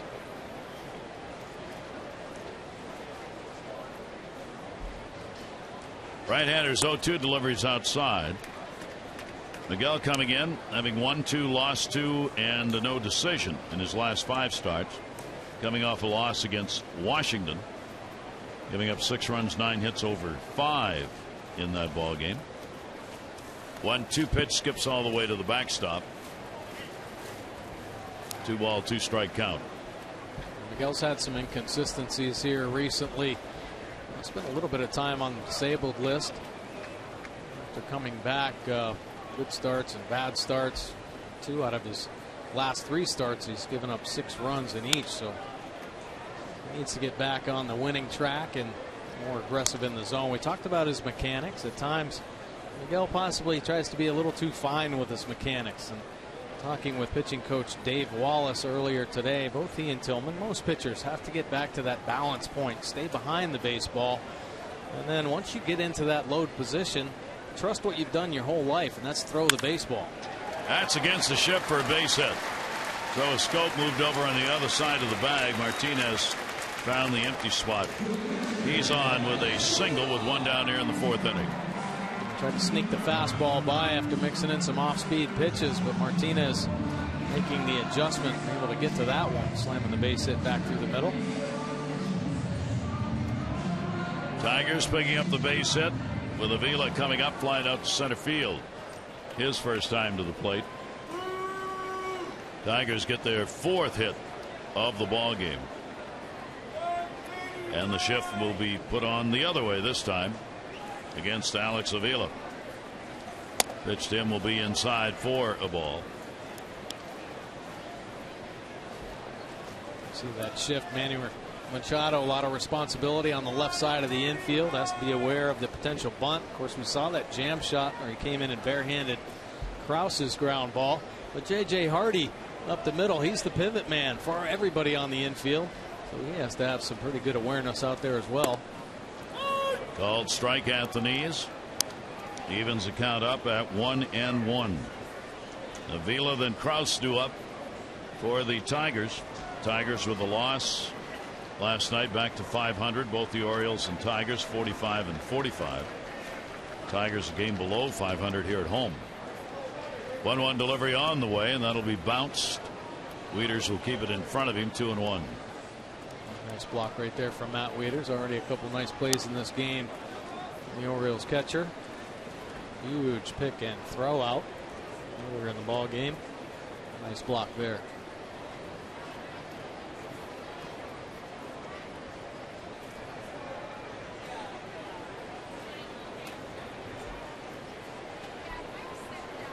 Two-one delivery, runner off first base, and again will miss outside with it. Off-speed delivery at 84. And the count goes to 3-1. Gonzalez has walked only 1, and obviously the last thing you want to do with a 7-1 lead midway through the ball game with any team is surrender those walks. But with the team that's got home run power, you really want to stay away. 3-1 pitch on the way, and he does. Caught and did not get the bag in time. Parmalee with a real nice catch coming off the bag, tried to find it to get a double play, couldn't, and Martinez, J.G. gets back. Avila's out of there on the line drive out. Man, great base running right there by J.D. Martinez. Another good play by Parmalee at first base. Quick reactions there, and even when he landed, had that awareness to slide that glove over and try to get first base for the double play and help Gonzalez get out of this inning. So there are 2 down. Krause coming up, base hit, first time up. And a big play in this ball game when Krause ended up getting picked off at first by Matt Wieters. Pitch is a strike. Krause had led off the inning with a single. The inning would be followed by another single, a walk, and another single. Now there's no saying that that inning would have stayed the same had Krause not been picked off, but it sure made things easier for Gonzalez. 0-1 delivery on the way, inside for a ball. That's the ability to take what's given to you. You certainly don't want to push the envelope to where you're out of control. But as an athlete and infielder on the field, if you see opportunities for outs, whether it be a middle infielder trying to pick somebody off second base or a catcher recognizing a lead from a base runner, have that ability to have the quick reactions to come up with big outs that a lot of teams don't count on. But with a catcher like Matt Wieters, you have that ability to be able to throw behind runners, and of course Parmalee at first base as well. The Baltimore Orioles, best in the American League with that .988 fielding percentage. They've only made 39 errors this year. Swung on and missed by Krause with a 2-ball 2-strike count. Runner at first, 2 down.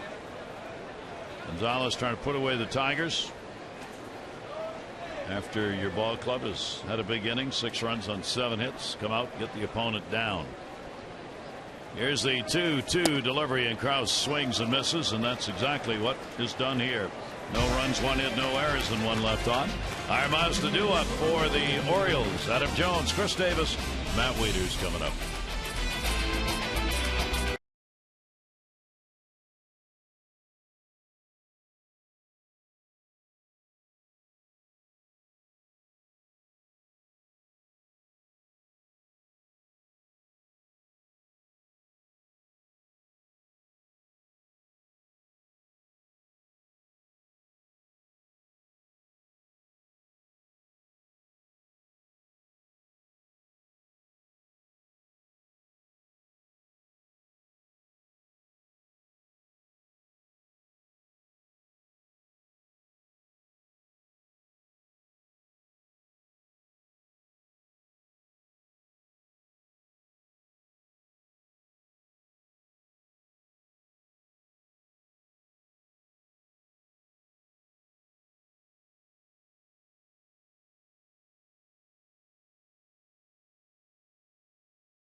Bring in the lumber. 4th inning. Orioles started it out.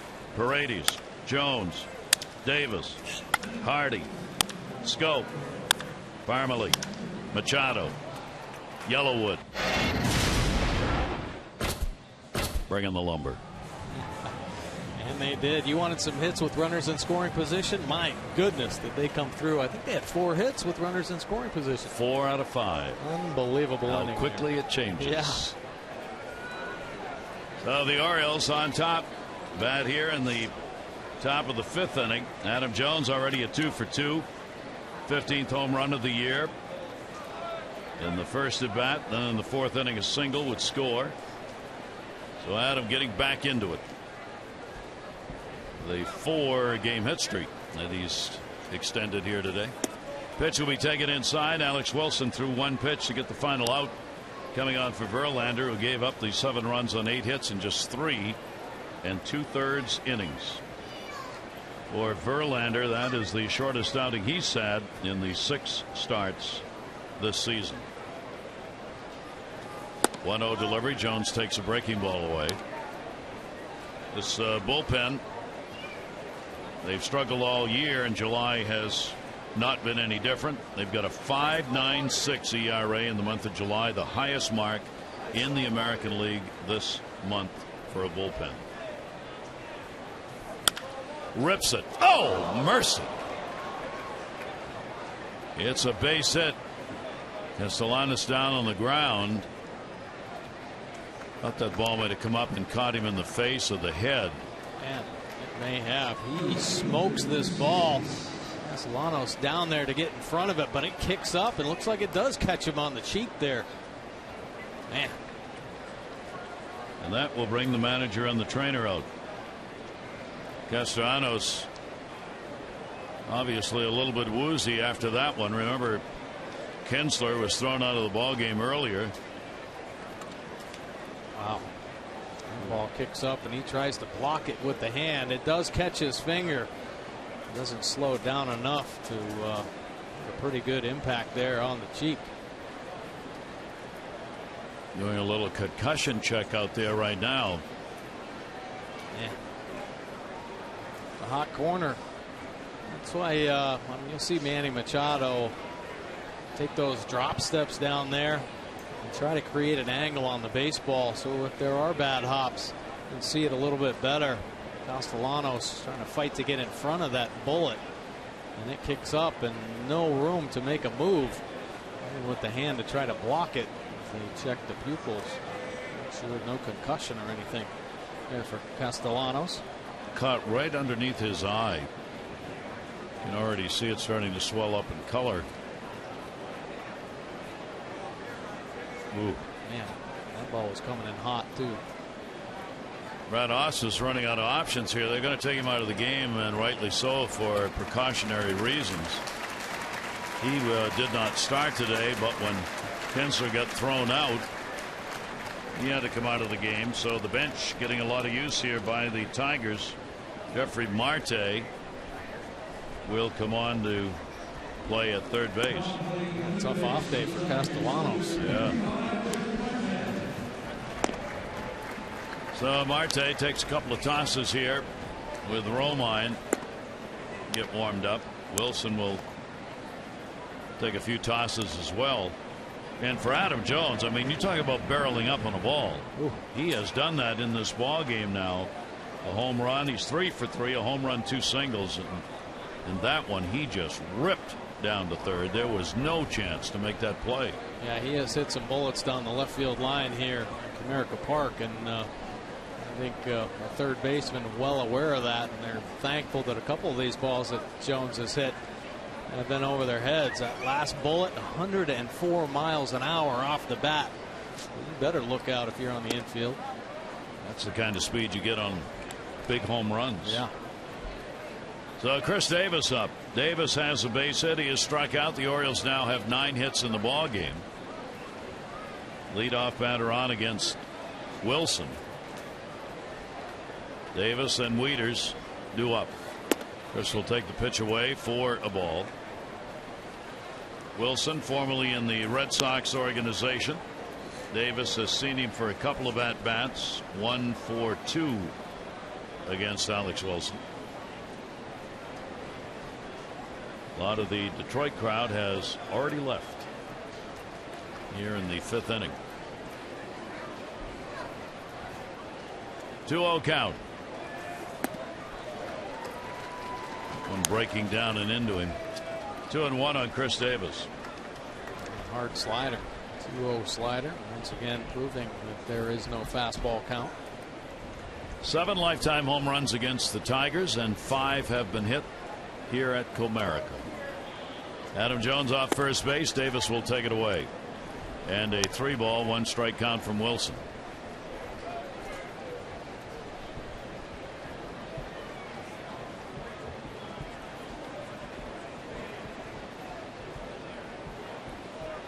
Infield shifted around, but not completely. They're staying at double play depth with nobody out. Davis one to drive, fouled it back into the screen. Full count, 3-2 on Chris.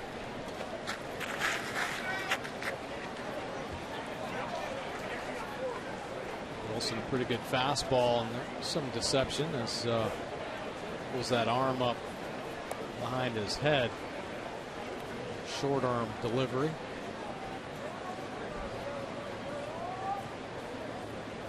Three-two, runner not going. Ground ball to first base. Snagged nicely. Krause one. Relay over to first.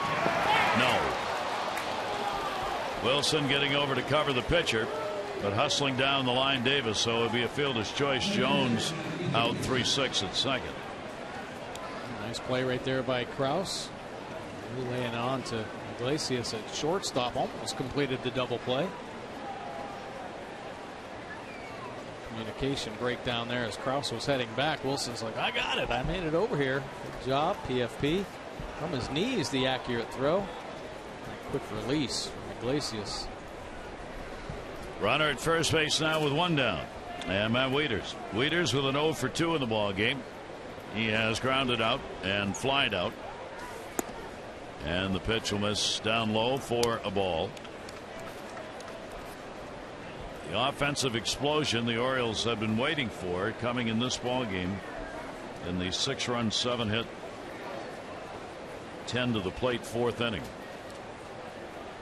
On the verge of another 10-hit game. 9 hits in this game already. And a strike on the outside corner.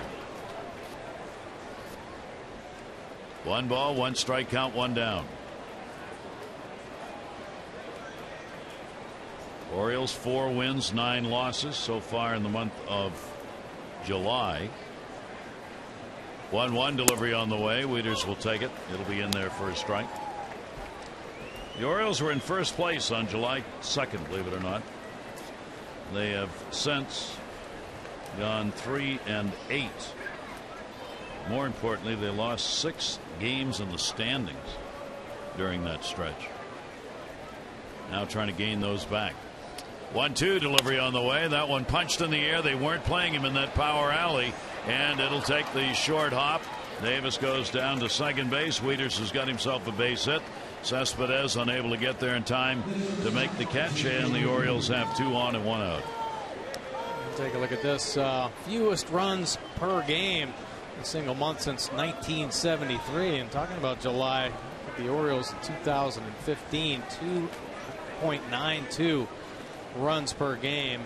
There have been some rough months. April of '88, 2.35, and you see the numbers there. But here in the midst of a playoff run, into the summer, this is when you expect your offense to be on time. With some struggles here in the early part of the month, you see things turning around right now for the Orioles.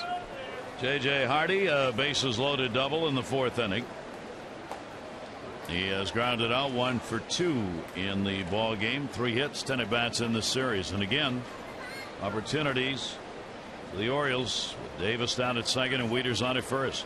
4 for 5 runners in scoring position today after they were 2 for 21 in the first 2 games of the series. 1 ball, 1 strike count on Hardy.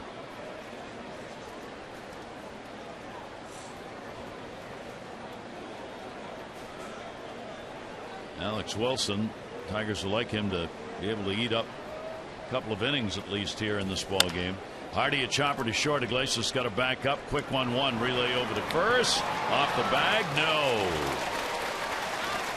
Looked like he came off the bag. Krause at first. In a close play, and I think Buck Showalter's asking him to hold up here and stay on the field. As video replay taking a look at it. And his signal is nope, we're not going to challenge. So that will be a double play hit into. The Orioles no runs on a couple of hits, no errors, and 1 left on base. Orioles on top of the Tigers 7-1.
Jones leaving the yard in a hurry right down the left field line. Adam Jones's bat's heating up. 3 home runs in the last 4 games. Jonathan Schoop flashing the leather. Solid defense in the field. Helped out on the end by Parmalee. Best defense in the American League. And then the 4th inning, it is a huge offensive outburst. J.J. Hardy with a double and the bases loaded. And Jonathan Schoop with his 6th home run of the year. The Orioles have a monster inning, putting up 6 runs. Now 7-1 in the bottom of the 5th. Miguel Gonzalez back out on the bump. And his first pitch will be taken for a strike. Iglesias, a base hit and a run scored. 3rd inning, RBI by Ghosts. The only one on the board for the Tigers. 0-1 delivery on the way down to 3rd, and that's a fair ball. It'll go into foul territory. Bounce off the facade. Snyder will get it. Second base, Iglesias with a double. Well, that could have possibly been on the Geico highlights. And don't forget, 15 minutes could save you 15% or more on car insurance. Visit geico.com for a free rate quote. Iglesias stays hot, 2 for 2 in the ball game. It'll bring up Romine. Romine drew a walk his first time up. Then you got Marte, who's going to get his first at bat. Marte in that leadoff spot. Kinsler thrown out of the ball game. 3rd inning, arguing balls and strikes, was in the leadoff spot. Castellanos went into the leadoff spot when he came in to replace Kinsler. He got hit in the eye on that hard hit ball by Jones. He's out. So Marte's the 3rd leadoff batter they've had in that spot in the ball game. 5 hits now for the Tigers. Rondon down in the bullpen. We'll see a lot of that action as this game progresses. 1-0 delivery on the way, the other way, and that will go foul. So Romine with a 1-ball, 1-strike count. Tigers have just had trouble winning a lot of ball games at home. They're 22-21 on the road, a game over and a game under at home. Brad Ausmus was asked about that before the ball game yesterday, and again, it's one of those very hard to explain. Ground ball towards first base. Parmalee's got it. Flip made. Gonzalez covers. Iglesias moves over, and 1 down.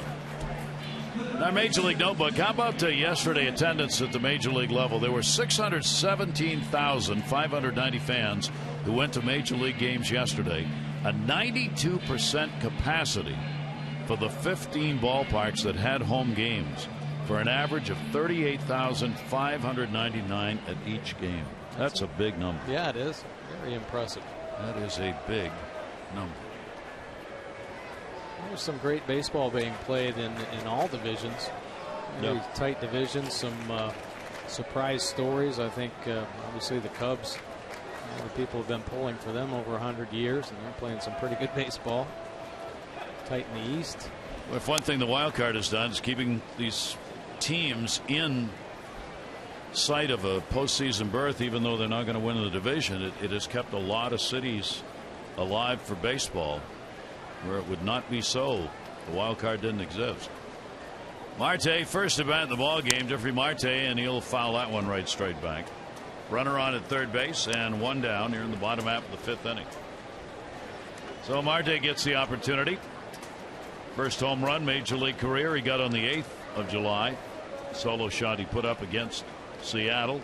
Contract purchase from Toledo on the 4th of July. Now there's a date he won't forget. 1-1 delivery to him. Marte will take it away for a ball. He led the International League with 55 RBIs, best slugging percentage, 36 extra base hits, his 13 home runs, tied in the International League for first, and he had 20 doubles, tied for third. Runner off third base, 2-1 delivery by Gonzalez.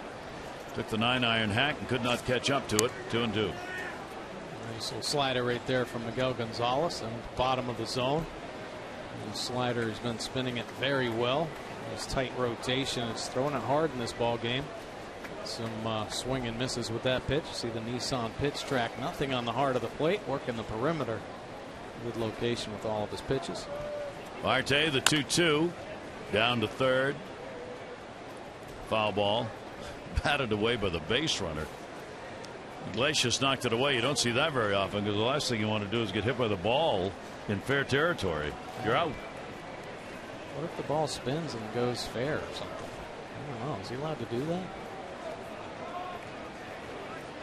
No rule against it, but not a good idea. 2-ball, 2-strike count. Marte, 24-year-old. And the pitch will be taken away. Marte, a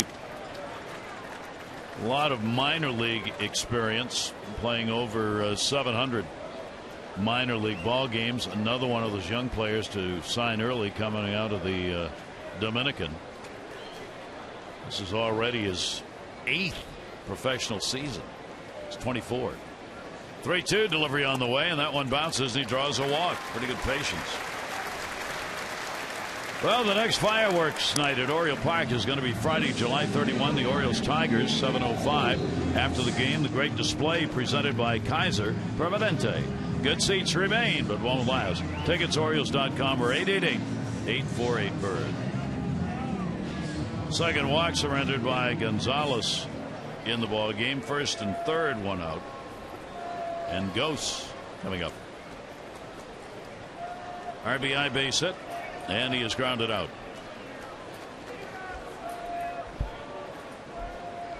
.77 pitches thrown by Miguel. It'll be tough to double Ghosts up. Some good pitches here. Ghosts just coming off that 11-game hit streak. Last night came to an end, but he picked up a base hit in this game. Need to be careful here against this Tiger offense. 7-1 lead in the 5th inning. Certainly not insurmountable. Absolutely. I think both teams don't feel comfortable understanding that both teams can explode for a big number in an inning. The Orioles having a good success with the runners in scoring position today. Tigers looking for more opportunities and hope to take advantage of this opportunity. 0-1 delivery by Gonzalez. Goes right through it. And a 2-strike count. Gonzalez 2 walks and 2 strikeouts in the ball game. Anthony Gose, only 16 walks for Gose, go along with the 69 strikeouts.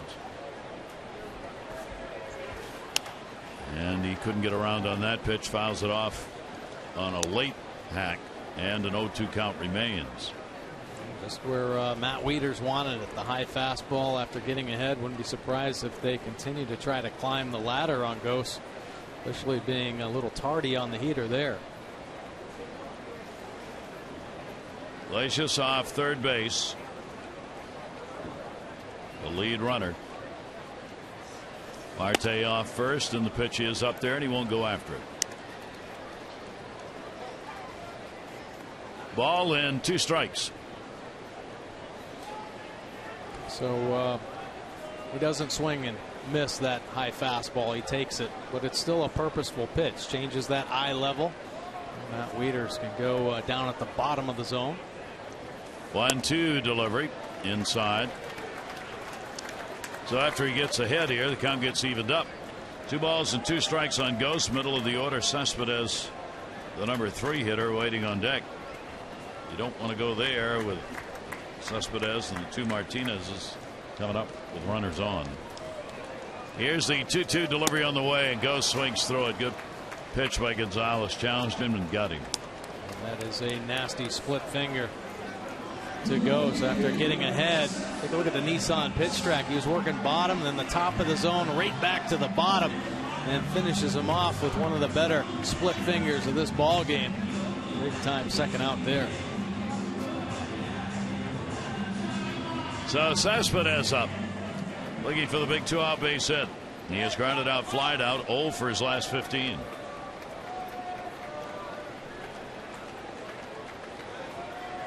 But dangerous power. He's not had a hit in the series. He's gone 0 for 10. Gonzalez delivers to him, and that's going to be a base hit against the shift. Iglesias will score down to second base. Marte. RBI picked up by Cespedes. Will make it a 7-2 game. So Cespedes in a little bit of a funk here. He's thinking wants to make something happen, so stays to the big part of the field. Hard back through the middle. Not trying to do too much. Just get that swing down, and a perfect swing from Cespedes as they push another run across the plate. That's 52 RBIs for him. Wow. Cespedes just out of the top 10 in runs batted in. Now Victor Martinez. Martinez has struck out, flied out. And as we said, this is where it gets dangerous. 6 home runs, 32 RBIs for Martinez. And he will foul that one off right at the plate. A big 2-out hit. Gonzalez with the 7-2 lead. Looking to get through this 5th inning to give himself a chance to be the winning pitcher in the ball game. Not coming easy. No, it is not easy to get through this lineup, and we talked about the potency it has, and it's because it's tough from 1 through 9. The bottom of this lineup has produced a lot here in this series. They're doing it again in this ball game. 0-1 count, runners off first and second. Strike call, fastball, outside corner. Martinez not agreeing. 0-2 count. See Miguel's pitch distribution. 55% fastballs. Breaking ball's been big for Miguel today, and he has started to go to that split finger 17% of the time now. The last few innings, quality of that splitter's gone up. He feels good about it. 0-2 delivery on the way. Martinez will take that one up high. So 1 ball, 2 strike count.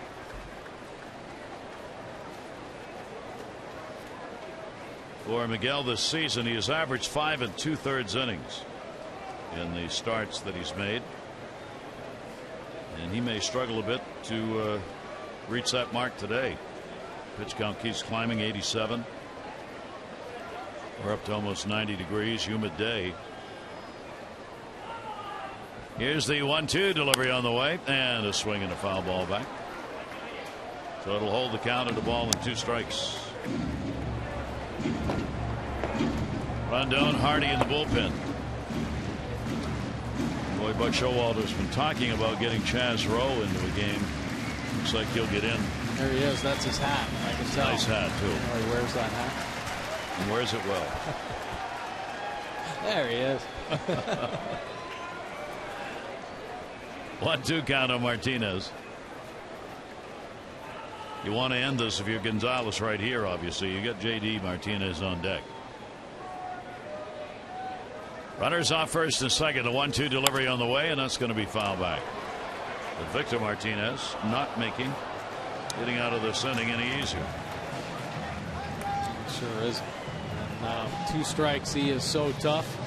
Once the ball traveled there, Miguel recognizing that, trying to sneak a couple fastballs by him, getting just enough to keep the at bat alive. A different location. You see the 4th and 5th pitch were both fastballs right down the middle of the plate. Yankees have come back to tie Seattle. Felix Hernandez a run on 5 hits through 6. CC Sabathia a run on 6 hits through 6. 1 ball, 2 strike delivery on the way, and he got it to go upstairs. So Gonzalez gets a big strikeout to end the inning right there. A run in on a couple of hits, 2 left on base. Orioles up 7-2.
Mancini, Buck Showalter talked about him yesterday. Look at his body of work since he signed. It's pretty consistent. It's pretty impressive. And he's interesting. I've been really looking at him last month. He barrels up a lot of balls consistently. Well, Buck, I did check it out, and signed back in 2013, 8th round out of Notre Dame. 2013, he hit .328 in Aberdeen. Next year, promoted to single-A at Delmarva, and then Frederick, and hit .284 with 10 homers. Well, this year, started the year in Frederick, .314, 8 home runs, earns a promotion to Double-A Bowie, .343, 7 home runs. So he's hit 15 homers, 58 RBIs this year. So outstanding offensive production. His defense is getting better. Great size, 6'4", 215, 220. And he is really solid both mentally and physically.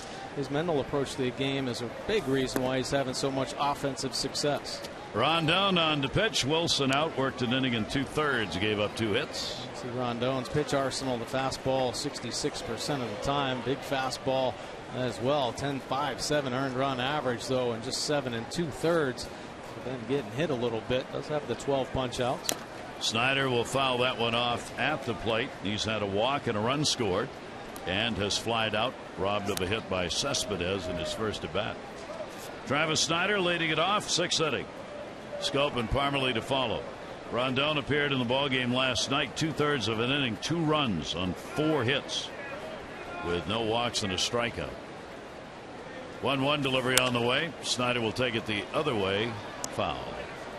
You see that big fastball, 98 miles an hour, touched 100 in last night's ball game. Let's have a slider to go along with it, and actually felt more comfortable, it seemed, last night throwing the slider than the hard fastball. I think if he can move that fastball around, he's located a little bit better. Earned run average will come down in a hurry. Snyder will bounce it foul. Rondon called up from AAA, as have many of these members of the bullpen. Came up on June 25. Had a 2-2 record, but an ERA of over 7 in 13 appearances with the Mud Hens this year. 1 ball, 2 strike count.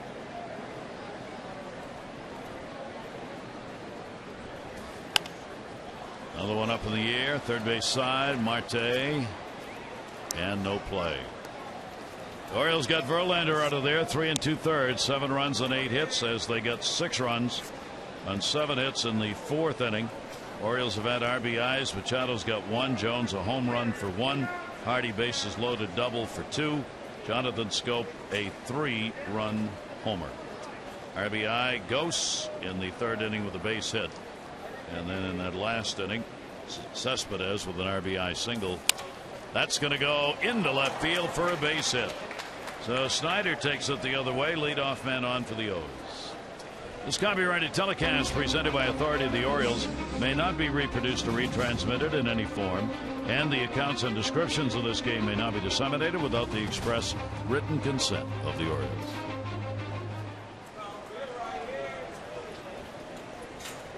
Miguel trying to rub up against Chris Tillman over there after that incredible start Tillman had. 8 innings of 1-hit baseball. Miguel Gonzalez, pretty good job himself shutting down this Tigers offense, holding them to just 2 runs. And a swing and a miss on an off-speed delivery. Left cheekbone contusion on that hard ground ball that Adam Jones had. Castellanos at third base took it on a hop in the eye, came out X-ray negative, thank goodness.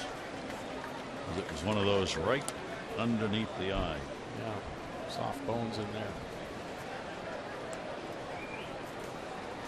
0-2 count on Jonathan Scope.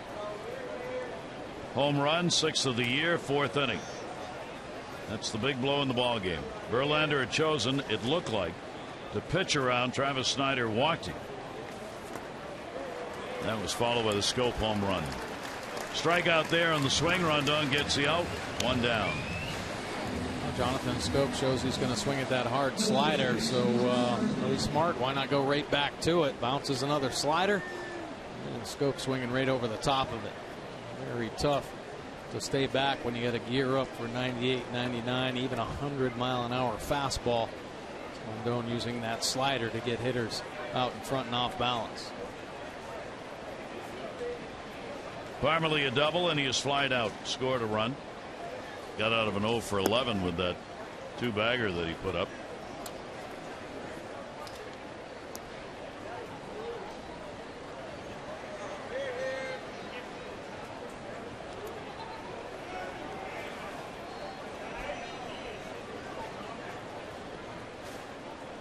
One-zero delivery on the way, and a swing and a little foul tip at the plate, it looked like, and a 1-ball 1-strike count.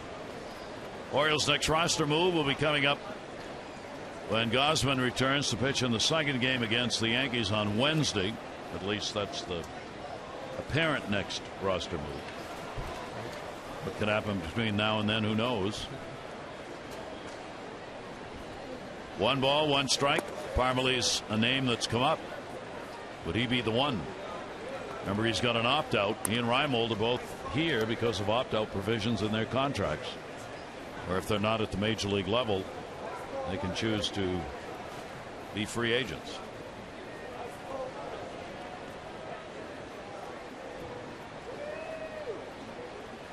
Orioles have the blessing of having a number of people who can play first base and play it well, and the outfield. 2-1 delivery, kept that one down low, and a 2-ball 2-strike count. 89-mile-an-hour change up there, and you want to be about 10 miles an hour different than your fastball, and believe it or not, he is. Rendon, big arm, signed back when he was just 17 years old out of Venezuela. Actually pitched out of the bullpen the whole way through the minor league system. Unfortunately, a setback last year. They thought he was going to be a big piece of their bullpen. Had Tommy John surgery. Into the seats and foul. 2-ball 2-strike count on Parmalee. Tiger fans so far, this has been a lazy afternoon at the ballpark waiting for something to happen in their direction. Some have decided it's not going to happen, and they're now camouflaged as green seats. 2-ball 2-strike delivery on the way, and a swing and a miss. So Rendon gets a couple of strikeouts. Mixed it up right there. Parmalee showed him the good fastball, showed him a change, and finishes him off. Nice backdoor slider. 2 down. Snyder with a leadoff single remains at first. Manny Machado, RBI base hit, 4th inning. 1 for 3 in the ball game, 4 for 9 in the series with 2 RBIs. Machado will take the delivery in there for a strike. Pretty impressive line for Manny Machado. That .302 batting average, 20 homers, 50 RBI, and very impressive on base percentage of .369. Ground ball toward short. Iglesias over. He'll go to second base. Force out. Romine there. No runs. 1 hit. No errors. And 1 left on base. Bottom of the 6th coming from Comerica with the Orioles on top.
Tillman performance. Orioles hoping that he'd have a solid start, and he does.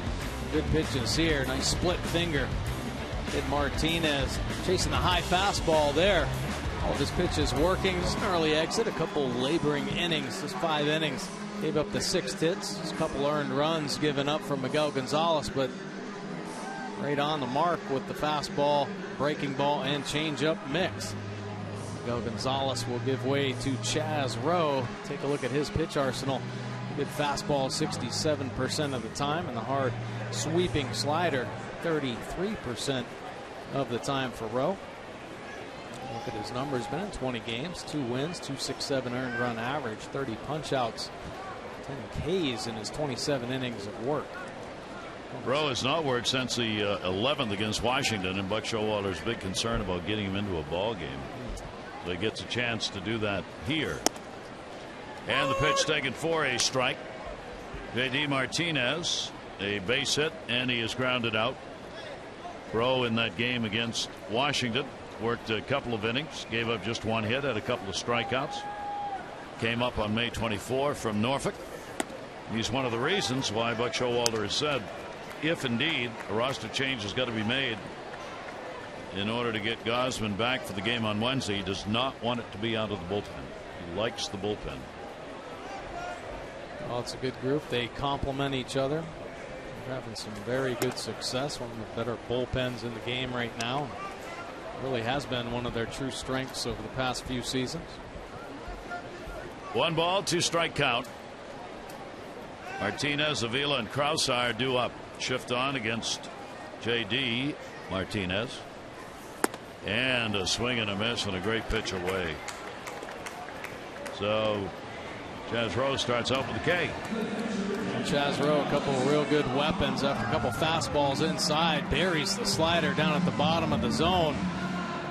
The toughest hitters in the American League. Swinging and missing. Shows how good stuff Rowe has. 1 down. Avila coming up. He's 0 for 2. He is flied out, lined up. 1 hit. 9 at bats in the series.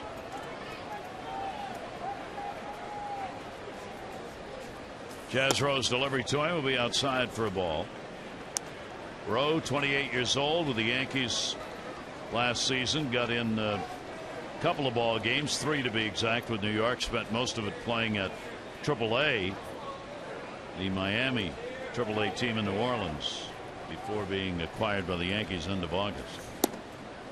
That pitch is taken for a strike.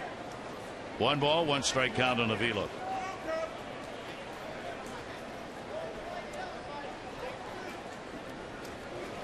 Tigers have left 5 on, the Orioles 3. Tigers really have had only in that 5th inning an opportunity where maybe they get a big inning. Down the line, that's going to fall in. Snyder over. Snares it and holds him to a base hit. Avila, not fleet of foot, made the turn at first, but decided better of it with his ball club down by 5. Nice play right there by Travis Snyder. Can't stop playing and give them opportunities to put runs on the board here. Travis Snyder playing over in the gap. Nice job to cut that ball off and hustle it back into the infield and hold Avila at first base. We saw that in last night's ball game to start the game, where Chris Davis cut a ball off in the right center gap. Really helped Chris Tillman settle into that game. Infield shift, double play depth. Krause will take the pitch for a ball. He's got a base hit, and he has struck out. 1-0 count, hit number 7 for the Tigers. Orioles out hitting them 11-7. And Krause will take that one down low for a ball. It's 7-2 in the 6th inning, but if you're an Oriole fan, it gets a little edgy every time a Tiger gets on. Yeah. You just keep thinking about the home run power of this ball club. That ball will be fouled back. As promised earlier in the game, we've selected a Downer Strong fan photo of the game. Tweet your strongest fan photo to O's Couch Cam. You might see yourself in an upcoming broadcast brought to you by T-Mobile. It's like Tony La Russa. Here's the 2-1 delivery on the way. Did he beat him on that fastball? 2-2. Now real good fastball. Arms and legs coming at you when Chaz Rowe throws that loose delivery. The ball just explodes out of the hand. His velocity has been very good this year. 2-ball, 2-strike count. Krause takes away.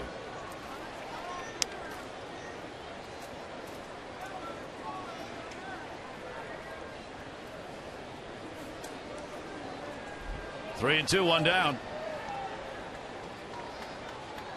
Very short lead at first base. Krause goes after it again and fouls it back into the screen.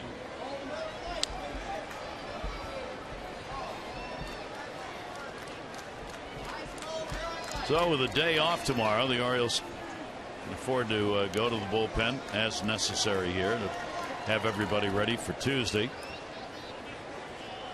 in the first game against the Yankees. That ball lifted in the air, center field. Adam Jones has it lined up. He's got it. Let's open our Major League Notebook and our Sunday column page, talking about retiring numbers for the Los Angeles Angels. Marcia Smith on the Angels from the Orange County Register.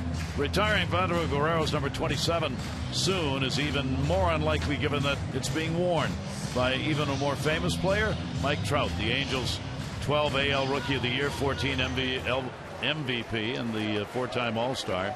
And he said, I'm a superstitious guy when it comes to the uniform, so I wouldn't want to make a change.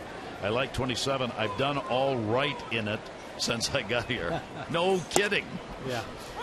Angels have not retired many numbers, and none in a long time. And Vlad Guerrero is one a name with the numbers he put up with the Angels. Could be retired, but not while it's being worn by Mike Trout. 0-1 delivery on the way, and that one up the middle is going to be a base hit.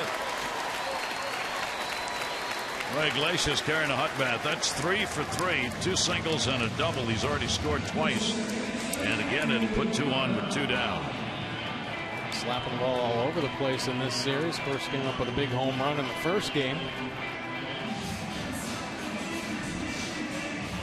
Romine batting in the 9 spot has drawn a walk, and he's grounded out.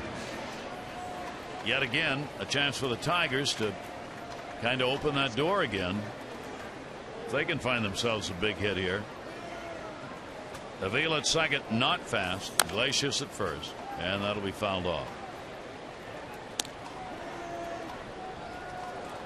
We said Romine, who started at third base, had to move to second when Kinsler got thrown out. Only the 6th start at third base that he's had on the season. Well, they're asking him to come up with a big hit here. That'll be fouled off the plate, and Chaz Rowe will get ahead of him in a hurry. 2 strikes. Nice slider there. Good job getting ahead. We've seen a lot of that in the past couple days. The ability to get ahead and then go to work, expanding the zone a little bit. Romine 278 right-handed, 306 left-handed. Home run from each side of the plate. And did he go? Nope. He's really done a great job for the ball club in the limited at bats. He's only had 80 at bats coming in, hitting 300. A couple of home runs and 8 RBIs.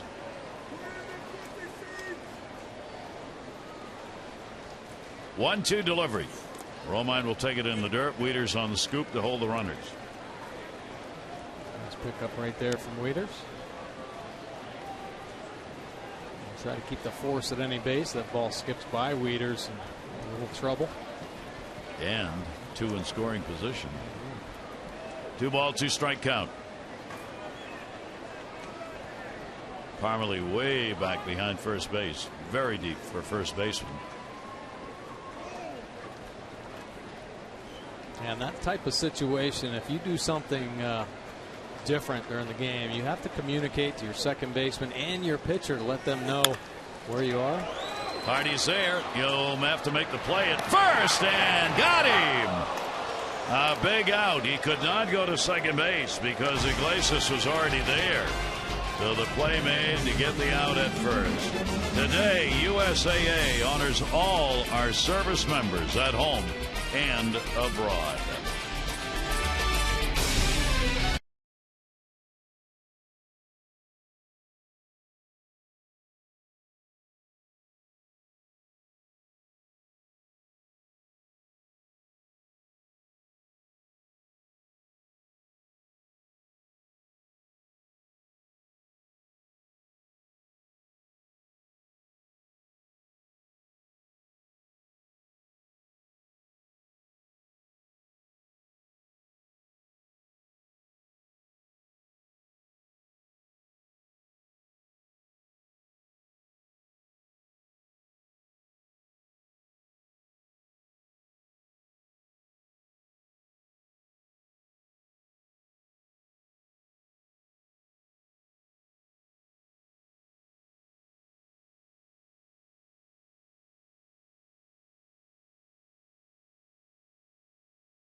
Or Talkin' Coons, and by your local Mercedes dealership.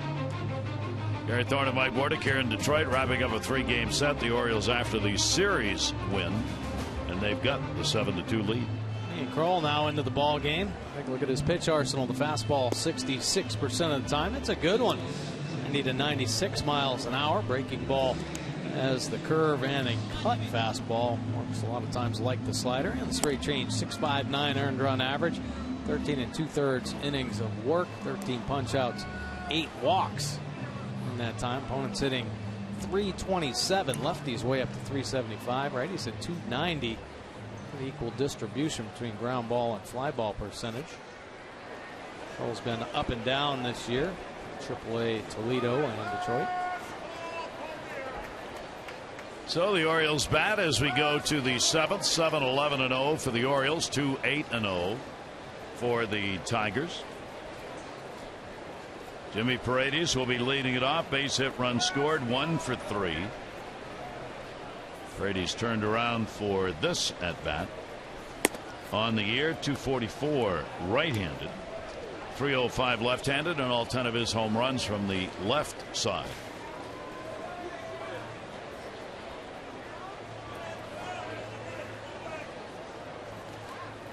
Jones and then Davis due up for the Orioles. Tailing away pitch, and the big cut by Paredes that misses. Count goes to 1-1.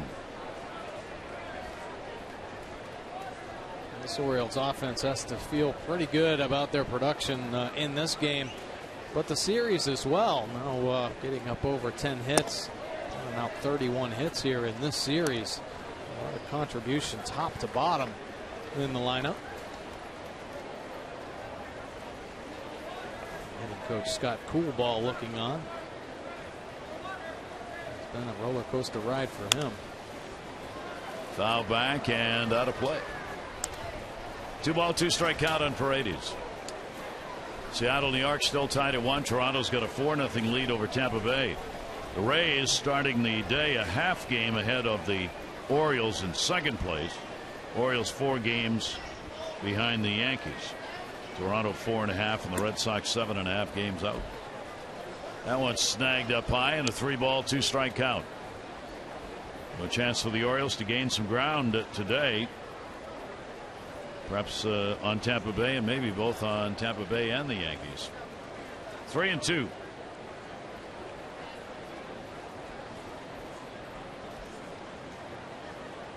Kroll with the full count delivery to him and just nicks that one foul back into the screen. Do what you can to keep your bat alive. Nice job there. He's shaking his head. Fastball was getting by him. Just a little flick of the wrist. Gets a bat head to the ball. Fouls it off. And the 3-2 again. Ow. And Avila got that one. Boy, he's taking too many of those. There are already some concerns about Avila. The concussions he's had behind the plate. He gets squared up again. Big cut, hard fastball. Right off the forehead. Had trouble with his left knee that put him on the DL for a while this season. How can any catcher not have trouble with his left and right knee? Really? 3-ball, 2-strike count on Paredes. Kroll's delivery to him will be fouled back yet one more time. So Paredes hanging tough here. Going to see at least 9 pitches in this at bat. There have really been some good at bats in this series, showing great patience. In the air, second base, Romine, and he's got it. All right, let's take a look at our Major League Notebook on this date in baseball history. 2009, Ian Kinsler, thrown out of this game today, became the 5th Major League player to have both a leadoff and walk-off home run.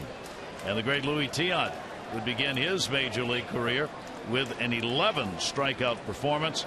That came on this date back in 1964. He pitched against Whitey Ford in that game. Here is Kinsler. This is what happened to him earlier. Yeah, a little frustrated about a call on a fastball earlier in the bat. Breaks the bat on the slider down and away, then breaks it again on the ground, then fires it back towards home plate. And home plate umpire Manny Gonzalez took offense to that. Threw him right out of the game. So no chance for a leadoff or walk-off home run. Nope. This one. Here's Adam Jones.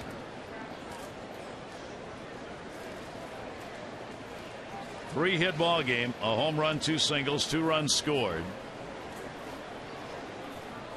0-1 delivery by the left-hander is going to be a bouncer that'll head back. Adam has had 3 4-hit games, now has 5 3-hit ball games this year. 1 ball, 1 strikeout. Orioles center fielder looking to heat it up now that he's back in playing regularly, not bothered by the shoulder. At third, out recorded. Marte makes the play. On Saturday, August 1, celebrate the Free State as the first 25,000 fans 15 and over get a Maryland-themed Oriole bird bobblehead. This instant collector's item will be of everyone's favorite mascot. Is one you're going to want to get as he prepares his very own crab feast. Good seats remain. Orioles.com or 888-848-BIRD. 2 down, 7th inning.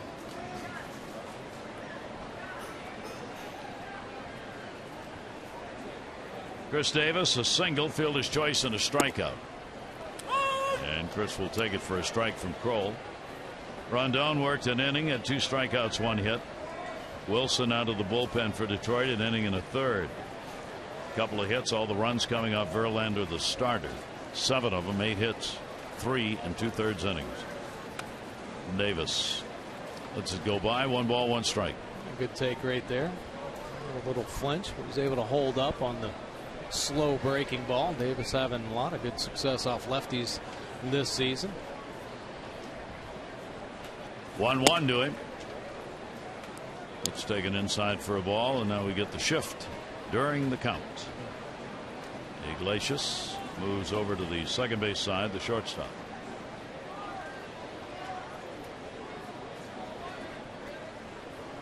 Two-one delivery on the way by Kroll, and that's going to miss down low. So the count goes to 3-1.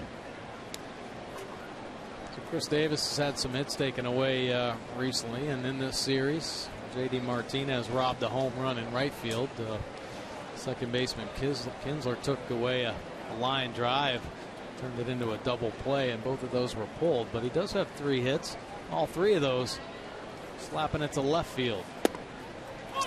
And a strike taken. Chris has been the extra base hit guy for the Orioles much of the year. Has 75 hits, 34 of them have been extra base hits. That's about 46%. That is the 3rd highest percentage in the American League. And this is exactly what you're talking about. Highest extra base hit percentage, 45.9. Teixeira leading the way with his 17 doubles and 22 home runs. Of course, Dozier having the monster year for Minnesota. And Davis draws only a second walk the Orioles have picked up. Verlander gave up 1.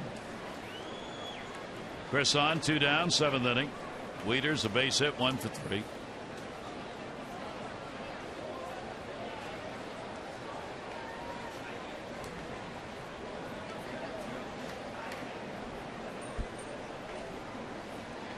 Left-handed Kroll's delivery to him. That's going to be down the line and foul. 0-1.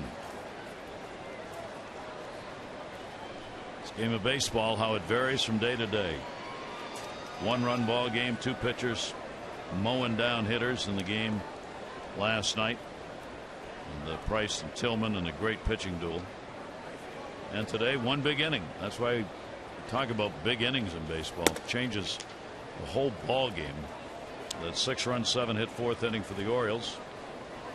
The rest of this thing's just been kind of let's find some outs. Yeah. Move along. Orioles would like to have more of those big innings. The years they had so much success, put a lot of those 4 or 5-run innings up. Kroll way up high, 2 ball, 1 strike count.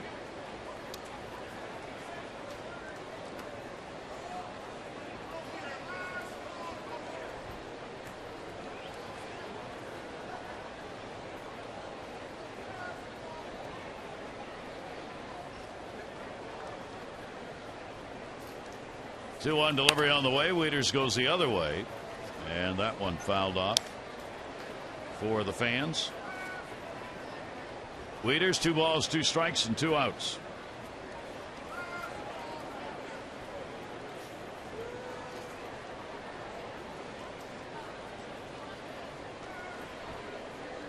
Kansas City looking to extend their lead in the Central. They're leading the White Sox 2-zip today. And Wieters on the off-speed pitch will get down swinging. So Crow will get the strikeout. No runs, no hits, no errors, and 1 left. 7th inning stretch time here at Comerica, where the Orioles lead it 7-2.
By Miller Lite.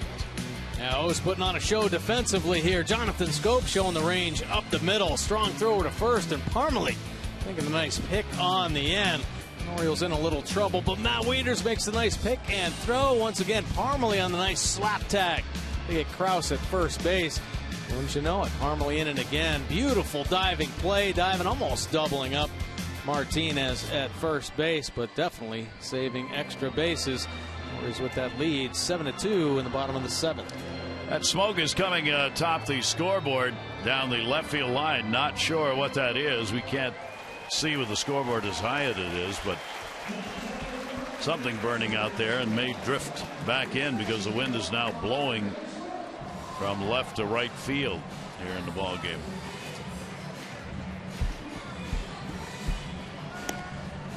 So the Orioles with a 7-2 lead going to the bottom half of the 7th inning. Rowe came on, no runs, couple of hits in that 6th inning for Chaz Rowe. The Orioles starting to count the outs on their way to what they hope will be a W. Yankees go to the 9th inning ahead on a Mark Teixeira 8th inning solo home run, his 23rd. Yankees lead Seattle 2-1, top of the 9th inning. Surprises all around baseball every year. That's what it's all about. The Yankees, one of the big surprises, that A-Rod and Teixeira have had the kind of seasons they are having, leading the Yankees to a division lead for a long time. Yeah, Alex Rodriguez, 19 home runs, up over 50 RBIs. And Teixeira, very solid year. We talked about his extra base hits, but his 23rd home run. Going to be getting some players back. Carlos Beltran's going to be coming back off the disabled list. They just got Miller back in the back end of the bullpen. Orioles will be there Tuesday. Kick off the 3-game set Tuesday night against the Yankees. 6:30 O's extra. 7 o'clock for the ball game. Wei-Yin Chen, who is 4-5 with a 2.78 against Nathan Eovaldi, who is 9-2 with a 4.5 ERA. Tigers bat here in the bottom half of the inning. Jeffrey Marte on to play third base. Will take the pitch away. Marte in the leadoff spot goes, and then Cespedes will be due up for the Tigers.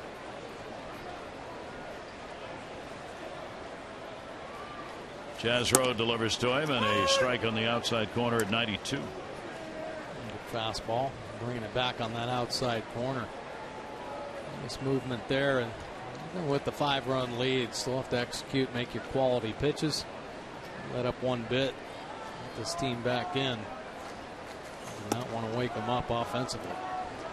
Rose pitch, that'll be taken. Jays have finished off the Rays, shutting them out today 4-0 the final there. So Toronto beats Tampa Bay. Estrada 7-5 the win. Archer took the loss. He's 9-7. 2-1 delivery on the way, and a strike on the outside corner from Rowe. 2-ball, 2-strike count on Marte. So the ups and downs of the American League East, as happened through the first half of the season, continue into the second half. What are the standings? Question is, what's the day? That ball to third on a line. Manny Machado's got it, and Marte is retired. Follow the Orioles wherever you are with MLB.com at bat, #1 app for live baseball.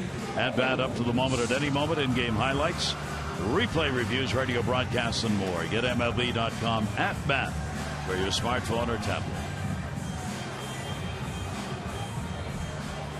Del Taco and Caleb Joseph. Caleb, of course, the backstop in Tillman's great performance last night. You know, they all partner up when they go over the scouting reports and find ways to get lineups out. Shortstop Hardy on the ground ball by Ghosts. Picked at first by Parmalee for the out. And there are 2 down here in the 7th.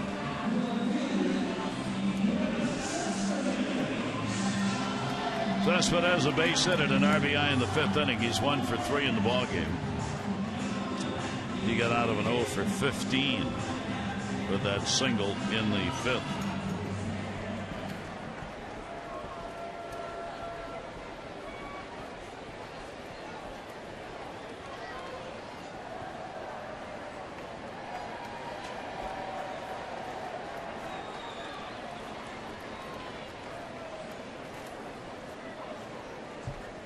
Two down, delivery will be taken down low for a ball. Seattle playing a game in New York today will be coming here. So the Orioles in Seattle will swap locations. 4 games set. Mariners against the Tigers. 1-0 delivery by Chazro is in there for a strike. Tigers going to play tomorrow night. Start that 4-game series. Talked about surprises in baseball. Seattle certainly one on the negative side. They spent a lot of money. They're 8.5 games behind the Angels. Ground ball into the shift. Jonathan Scope. There's one. There's the throw. Not this time. Cespedes will get an infield hit with 2 down. Jonathan Scope gets a clean. Be able to throw Cespedes out, but it catches the edge, the lip on the grass and the dirt, and kicks up. Nice job staying with the ball. A good throw and pick by Parmalee.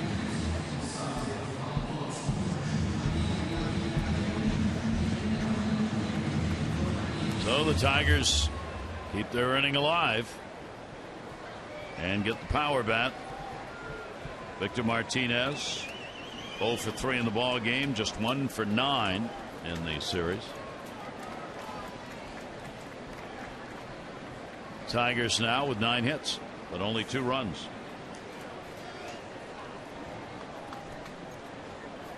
Victor Martinez, runner at first, 2 outs. Goes after it, base hit. Got one up, didn't wait. Played back in by Davis. 2 on and 2 down, and the bigger power bat, J.D. Martinez coming up. Victor Martinez jumping on the fastball. A boomerang fastball that started at him, was coming back over the plate, and he showed how quick his bat is. Hammering that ball through the hole.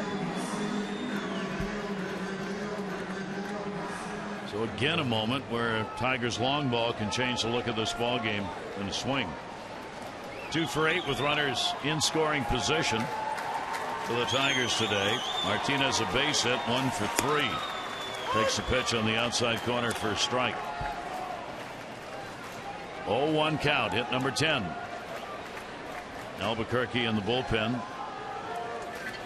Orioles have the left-hander Brian Mattis up.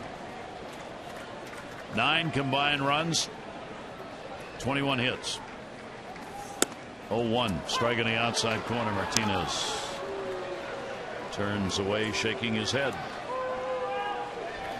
You can't give up on that fastball in the outside corner as it works itself back over the outer edge. So many righties, especially pitchers that have that two-seam fastball. Gets it up in the air to left field. Snyder coming in, and he's got it. And Rowe works his way out of any jam there.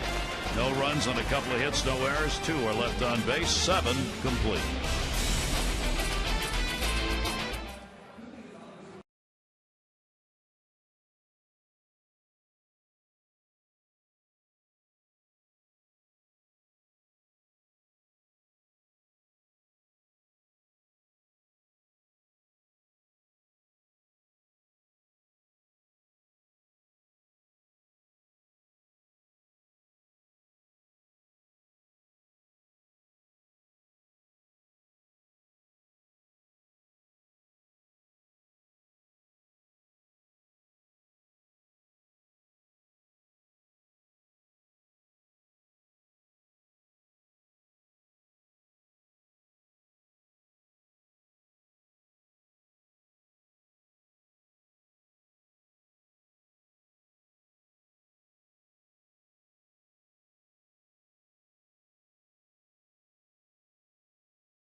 Page, this one from Bob Nightingale. Interesting.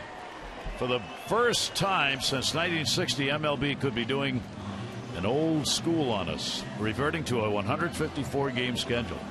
Rob Manfred, the commissioner, Tony Clark, head of the Players Union, have said that that would be a topic that will be heavily discussed in negotiations in the next collective bargaining agreement when it expires in December 2016.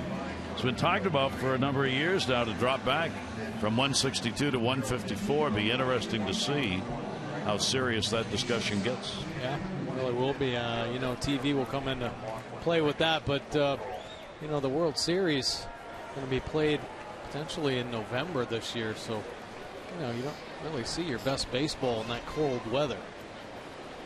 No, it'll be interesting. They've talked about maybe adding a couple of scheduled doubleheaders, maybe only one per team for the year, right, which would help move it along. No, that discussion worth having. I think the travel certainly is one of the reasons the players are looking at it, because these 2 or 3 o'clock arrivals in cities are sometimes even 4 in the morning, and then you got to play that night. Yeah, it's tough. I don't know how much money you make, you still need to sleep. And the pitch is taken down low. Rajah Davis has come on to play in left field. Cespedes out. And now Albuquerque pitching now in the last night's ball game. Good fastball slider combination. Not equal distribution with both pitches, with that fastball right up in the mid-90s. 3-0 count here. Pitch taken. 4 of them. So the Orioles get a leadoff walk. Hardy on after a base hit double in the 4th inning. Leadoff man on for the Orioles here in the 8th.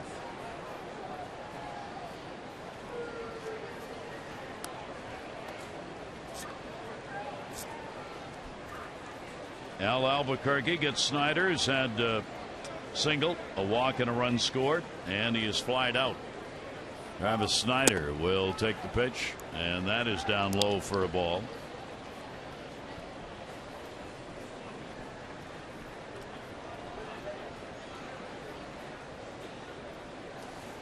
Albuquerque puts one in the dirt. Bullpen's done a good job for him, and they've had to work hard in it today with Wilson, Rondon, Kroll, now Albuquerque. They haven't allowed any runs in the ball game, and only 3 hits.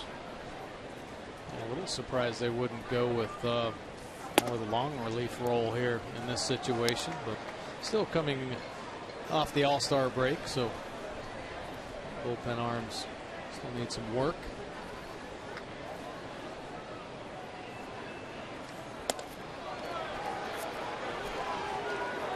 So Albuquerque starts it out with a couple of free passes. And the Orioles have 2 on. Nobody out here in the 8th. And Jeff Jones is on his way to the mound. We'll get a pinch runner down at first base. David Lowe will come on to run for Snyder. Nice game by Travis Snyder.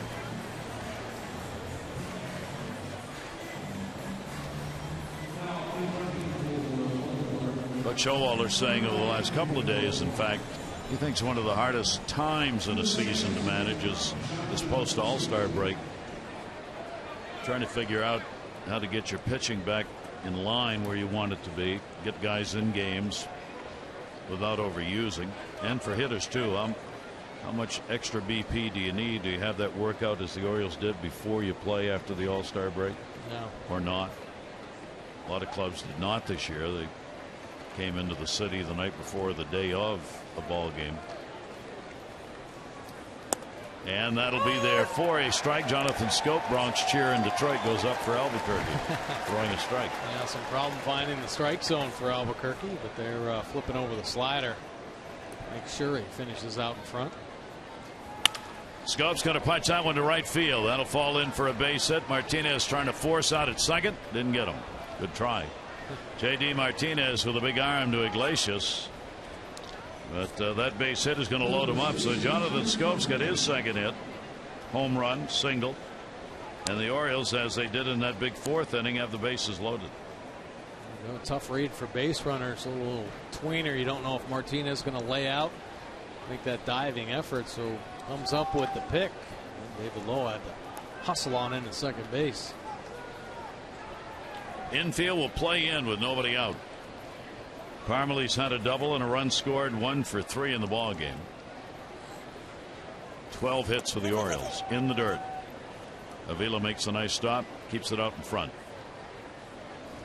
This is a defensive alignment as much to get some work in a situational situation as it is to score the game. They don't want any more to score here. They want to get a double play home to first if they can. Trailing 7-2, but you open up some holes, obviously, for Parmelee and a ground ball. That's in there for a strike. Well, the Tigers, I think, with their offense, feel like they can be in any ball game as long as it's manageable. The Orioles put another run or 2 on. I don't know that there's any chance. But, yeah, try to cut this run down. And get an out and then go back into double play depth. Parmelee with a 1-ball 2-strike count. Top of the order, Machado waiting on deck. Hardy, Lowe, Scope, base runners. And there's one. That's with the infield drawn in, a base hit. It's going to score a couple of runs. Hardy scores. Lowe will score. And for Parmelee, his second hit, good for 2 runs batted in. And the Orioles kind of take the doors off this thing. It's 9-2. Both the walks hurt Albuquerque right there, and the drawn in infield benefits Parmelee. Piece of hitting, chopping it back up through the middle, would have been a routine ground ball if the infield back in double play depth. They're drawn in. A secondary lead for David Lowe, and you got to keep playing hard. David Lowe scores easily, and Parmelee a couple big stakes. Parmelee 9 RBIs on the season. Still 2 on. Ground ball, that's fair at third. Marte 1 relay high, but play made. Nice play. Marte came up with that in a hurry and rifled it down to second base to Romine. Pretty nice play right there. Marte trying to take advantage of the opportunity here. Plants that backside and comes up with a strong throw to Romine. And Romine in the glove and out. Complete the double play turn. Good play there. So 2 down, runner at third. Scope moves over to third base for the Orioles. And Paredes will get the chance. He's had a base hit, 1 for 4. 2 runs in the 8th inning. Paredes will take it for a strike.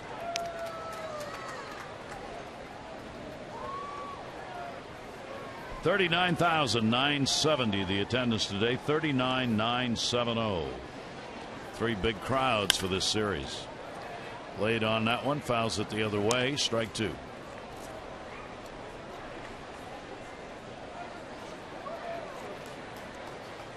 Yeah, good crowds in both teams coming into this series after the All-Star break, understanding the importance of playing well. We talked about both teams in the wild card hunt. Went upstairs.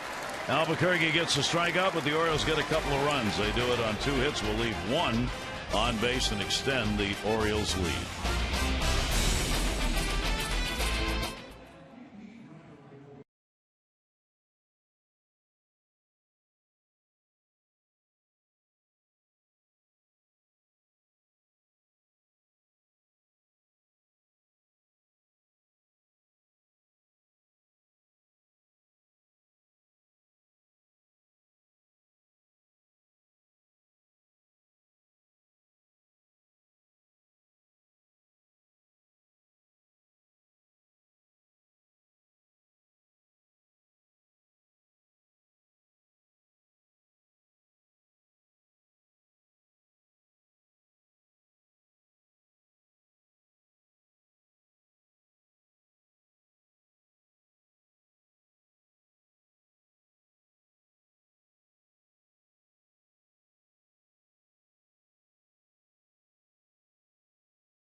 After the ball game tonight, join us again on Tuesday, opening up that Yankees series. Wei-Yin Chen on the mound against Nathan Eovaldi.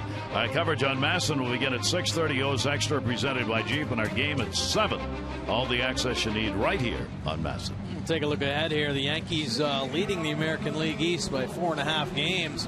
First team to get the 50 wins in the East.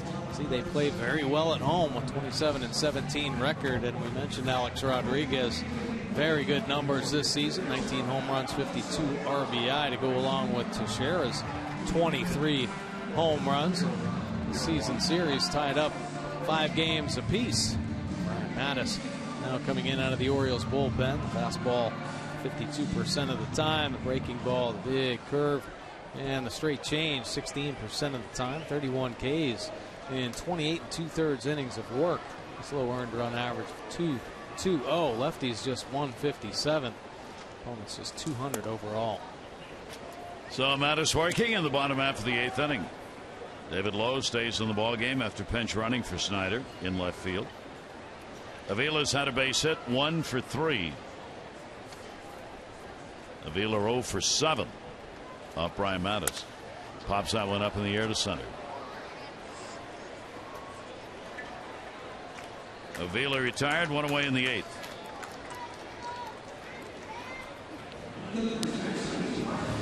Tigers are ready to go home. So are the Orioles, or at least to New York. Well, you know, the Orioles feel good about this. Very good pitching performance by Miguel Gonzalez. Now the Orioles bullpen once again stepping up. Try to seal the deal here, but offensively the Orioles coming through big. Throwing out a bunch of hits in this series and finally breaking out of that runners in scoring position drought. That'll be a foul ball down the line. Krause a base hit, 1 for 3 in the ball game. Gonzalez after the victory would be 8-6. Verlander would take the loss and be 0-3. Gonzalez with a chance to win his first career game against the Tigers, coming in with an 0-2 record. 0-1 delivery on the way, and that one will be up high. One big inning, changing the entire complexion of the game. 6 runs, 7 hits, 4th inning. The Orioles, bases loaded, double by Hardy for 2. Scope a 3-run homer in that inning.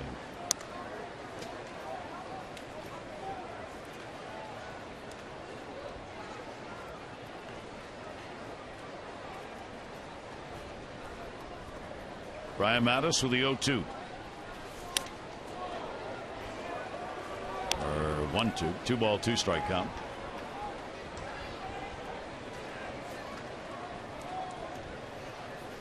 Rose pretty close on that fastball. He gets away from Brian Mattis. Just overthrows a little bit there. You see the 4th pitch on the pitch track, up and in. That opens up the outside corner. 2-2 delivery, and gets him on the outside corner. So Brian Mattis paints it. 2 down. Nice pitch right there. I mean, you show a little bit of a lack of command on the pitch before, and Matt Wieters doesn't have to move the glove. Perfect pitch with the fastball down and away by Brian Mattis. Iglesias, big day with the 2 singles and a double. He has scored 2 runs in the ball game. Iglesias carrying the hot bat right now, and the pitch is taken for a strike. Only a .205 career hitter coming into the ball game against the Orioles. Certainly has not harmed those numbers. Mattis will miss that one away.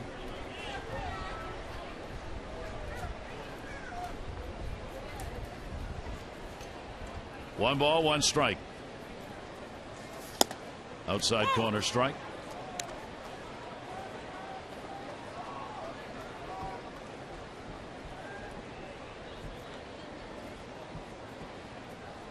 Iglesias waiting on him. Mattis over the top in the dirt.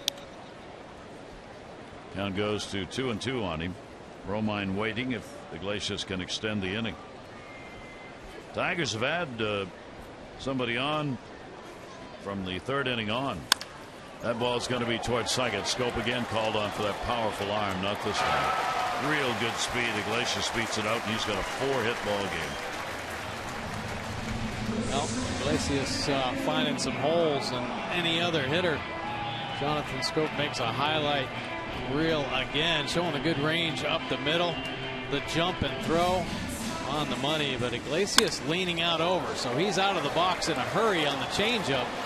He had to shift it back into gear after he sees Jonathan Scope coming down with the ball. Now he should know better than anybody not to give up on balls through the infield. He's taken enough away.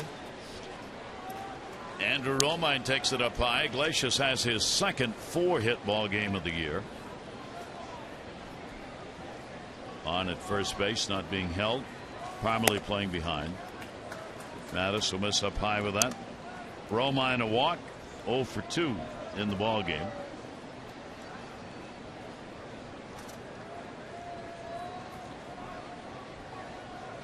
Roll worked a couple of innings, no runs on 4 hits.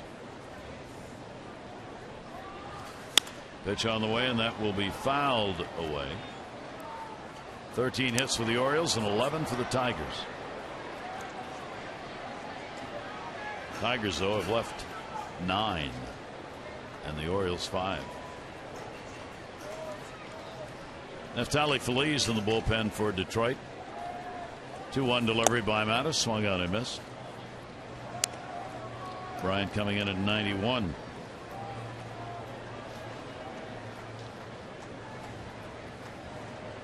Bryant's thrown the ball very well this year, driving that fastball downhill. Down to third. Machado's got to back up. It'll go off his glove into left field. Low over to get it. Throw will come in to second base. Iglesias moves over to third. Romine is on at first. Manny really good about reading balls and going back on balls. But we've seen a couple Super Bowl hops off the dirt, and quite possibly as he reevaluates that play, maybe could have stepped up and got the short hop instead of played it back.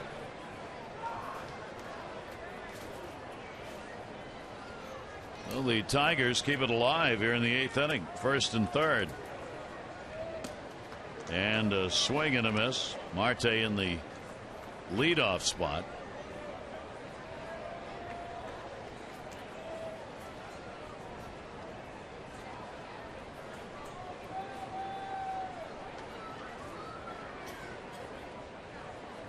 Brian Mattis trying to end it here. Fouled off as he came in off the fists on that one. 2-strike count. Nice job working ahead by Brian Mattis. Let's come up with that put-away pitch. Just made the ruling on Romine. He's credited with a single. That ball's going to go to left field, be a base hit, and an RBI. Iglesias will score. Marte picks up the RBI. And how important were those 2 runs added in the 8th inning again? 9-3. Pitching coach Dave Wallace looking on. They're wondering about pitch selection, trying to sneak another fastball by Marte. Baron O'Day out in the Orioles bullpen now. Marte gets his 4th RBI in this, just his 5th game. 1st and 2nd. Ghosts. Inside out foul.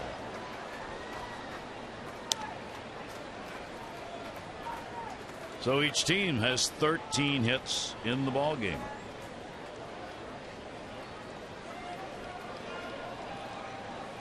Ghost has one of them, an RBI base hit he picked up in the 3rd inning. 2 on and 2 down, and fouls that one back. So Brian Mattis gets ahead of him, a 2-strike count. Since going to the bullpen, Brian Mattis has been so tough on left-handed hitters. Once again, having a very solid year against the lefties. But Showalter in spring training. He got him. So Brian Mattis, couple of strikeouts, but the Tigers will pick up a run. They'll do that on 3 hits, and they will leave 2 on base.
Book your low fare now at southwest.com and by your local Mazda dealers. Here in Detroit, Comerica Field, and the Orioles, a highly offensive day and a great job by the fans who, despite Saturday night, were able to get in the right order. Neftali Feliz. Take a look at his pitch arsenal. 3-pitch mix, fastball, slider, and change. Righties are going to see the fastball slider combination. Lefties will see all three. He's been in 20 games, 4.22 earned run average, 6 saves. Actually closing a little bit with the Rangers before he was designated for assignment. He's a fly ball pitcher, 61% of his outs in the air. He's only given up a couple of home runs. The lefties, though, up to 302 batting average. Orioles bat in the 9th inning with Adam Jones, Davis, and Wieters due up. Big day for Adam. Home run first inning, 15th. Base hit scored in the 4th. Base hit 5th. Grounded out in the 7th. So another shot at the 4-hit ball game.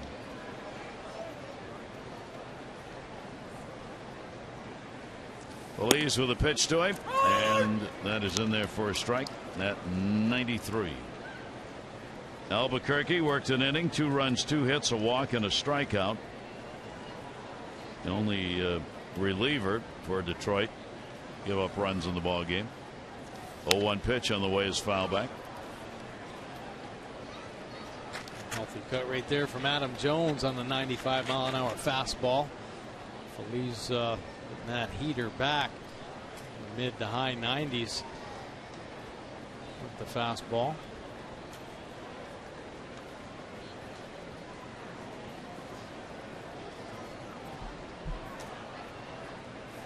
Oh, 2 count. Adam up to 292 now with a 3-hit game today. Down to third, short hop, nice play, Marte. Played pretty good third base in the short time he's been in there, isn't he? Yeah, moving around pretty well. Nice backhand play to start a double play in there. Good read coming to get that short hop on the chopper. And Jones, a very solid offensive day. Yankees did beat Seattle on the Teixeira home run, 2-1 a final. Tampa Bay did lose to Toronto. So the Orioles looking to pick up a win. Stay within 4 of the Yankees. Chris Davis on a fastball, swing and a miss. Tampa Bay's dropped 4.5 back, so the Orioles will flip, but Tampa Bay move into second place in the East.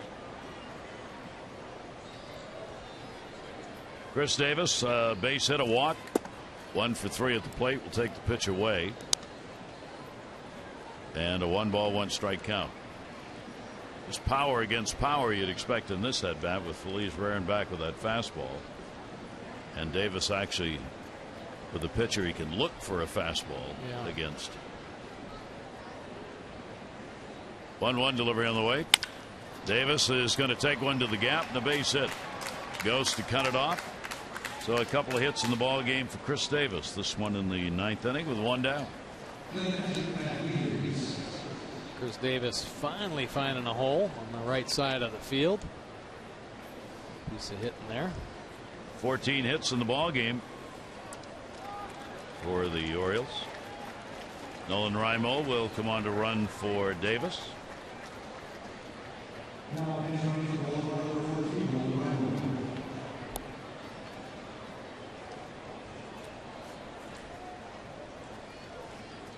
So Reimold on at first base. Matt Wieters 1 for 4, base hit, 5th inning. And the pitch down low by Phillies. Orioles, Miguel Gonzalez, 5 innings, 2 runs, 6 hits on the winning side right now. Chaz Rowe, no runs, 4 hits over 2. Brian Mattis came on with a run on 3 hits in the 8th inning against him. That'll go towards second base. Romine's got it. 1. Iglesias. 2. No runs, 1 hit, no errors, nobody left on base. Orioles 3 outs away from picking up their 46th win of the year.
as we go to the bottom half of the ninth inning. Darren O'Day now into the game. His last 16 appearances, only 2 runs allowed with 27 punch-outs. All 3 of O'Day's offerings can be strikeout pitches. Loves to work the fastball at the top of the zone. Incredible command of that sweeping slider. And, of course, the two-seam fastball at the bottom of the zone. There is a look at his pitch arsenal. Primarily the fastball slider. The rising fastball becoming a huge pitch for O'Day. Just a 107 earned run average. Has 5 wins, 2 saves on the year. 33 2/3 innings of work. 45 punch-outs. Opponent's batting average way down. 156 overall. The righties 133 and the lefties at 205. Fly ball pitcher, believe it or not, 63% of the time. Nolan Reimold will stay in the ballgame playing right field after coming on to pinch run for Chris Davis. And the Tigers bat here in the ninth inning. Cespedes, Martinez, and Martinez. Rasha Davis will take that spot away. Cespedes out of the ballgame. Cespedes had a 2 for 4 and an RBI.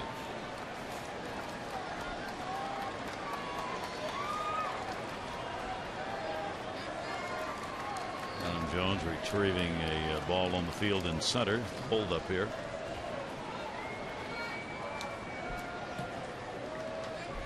So Davis. Let's a look at Darren O'Day. Madison inning, a run, 3 hits, 2 strikeouts. And the pitch taken away for a ball.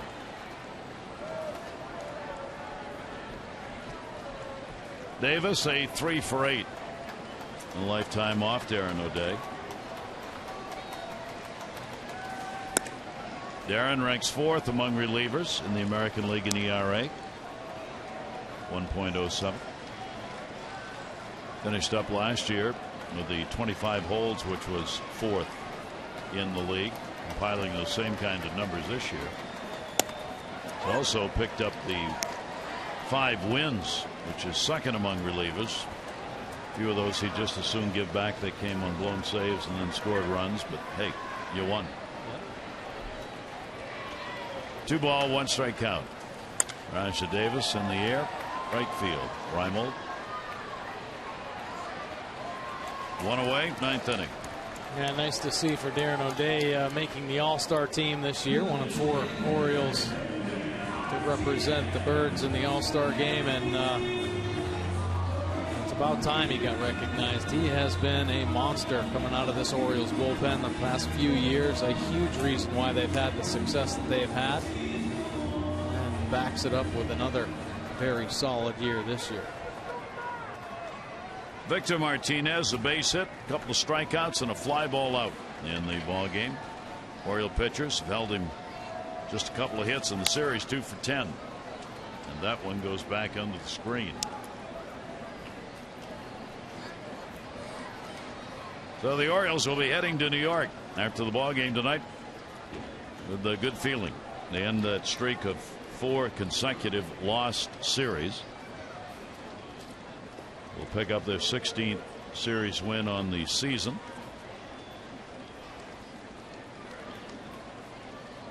A 1 delivery on the way, and that one's going to be fouled off.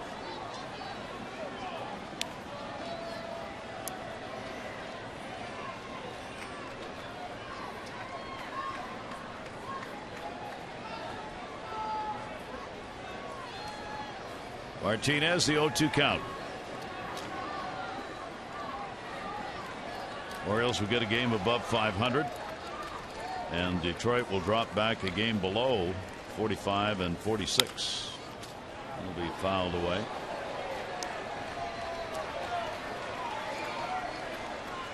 Tigers have really had a fight to get to 500 and stay above it.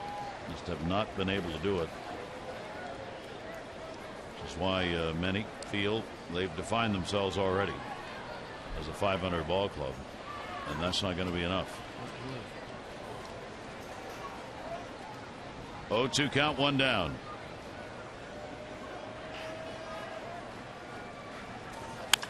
Slaps that to left field. Got a base hit. Real good at bat for Victor Martinez. So he has a 2-hit ball game, a single here in the 9th with 1 out. Talking about balance as a hitter now. Got pitched hard inside. A couple fastballs by Darren O'Day. A little backdoor slider. But he keeps his body in balance and his hands back, which allows him to control that bat head, use the whole field, and they're picking up a base hit on a very tough 2-strike pitch.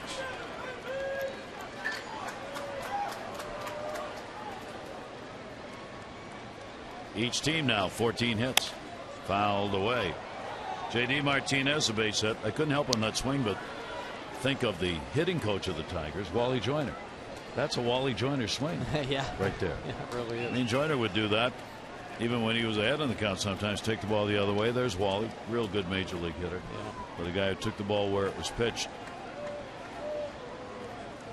0-1 count, 1 away. That one's foul back.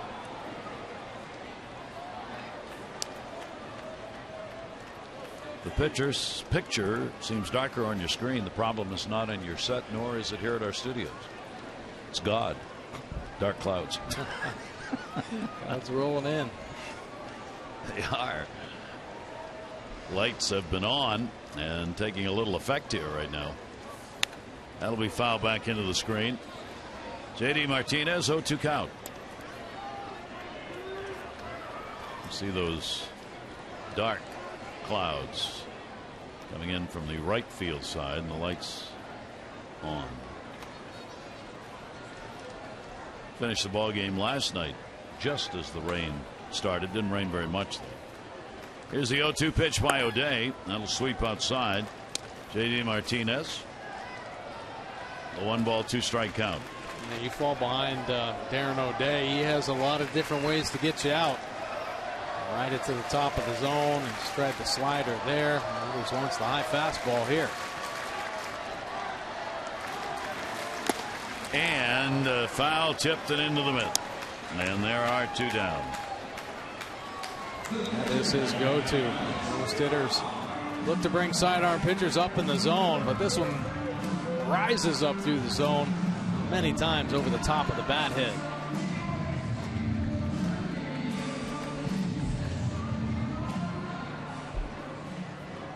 Avila up a base hit, 1 for 4.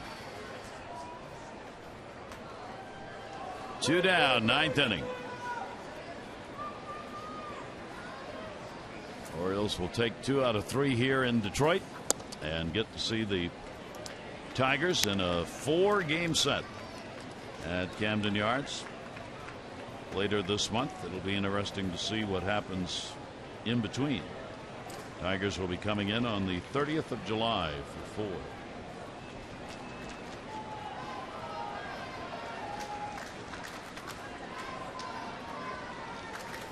One-0 delivery on the way. Swung on, fouled off at the plate. That could be a completely different looking team. Yeah. At the end of July. Could. 1 ball, 1 strike count on Avila. Gonzalez will be the winner, 8-6. Verlander will take the loss, 0-3.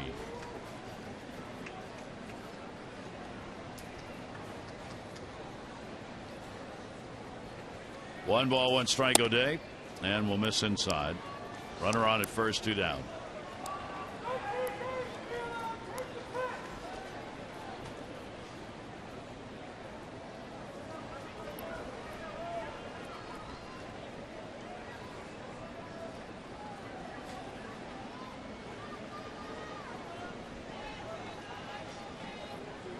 O'Day inside, and a 3 ball, 1 strike count.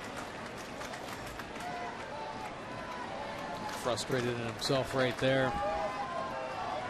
Want to make some good pitches. Falling behind at 3-1. Stay aggressive in the zone. O'Day's delivery to him, and walked it.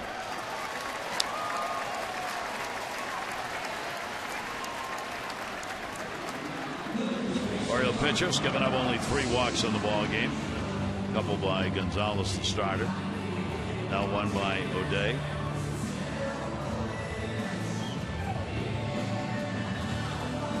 All right, Krause coming up. Krause with a base hit, 1 for 4. 2 on and 2 down.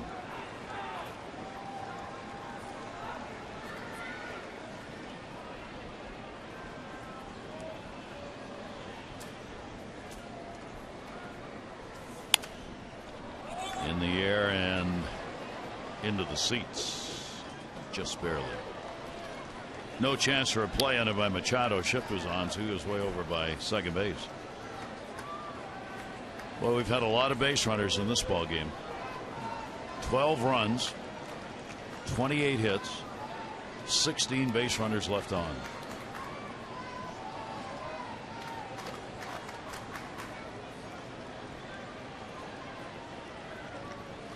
O'Day trying to find that elusive third out. 0-1.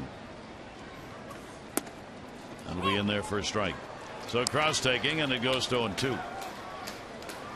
Nice job getting ahead right there, and yeah, come up with the big pitch to end this ball game. Nice series for the Orioles after the All-Star break, kind of catching their breath and hoping that they can get back on track, play consistent baseball. Popped him up. Manny Machado, O'Day, and O'Day makes the catch. And there's a way to end your own ball game. So Darren O'Day puts it away. No runs, 1 hit, no errors. 2 are left on base. The Orioles come away with a win in the ball game.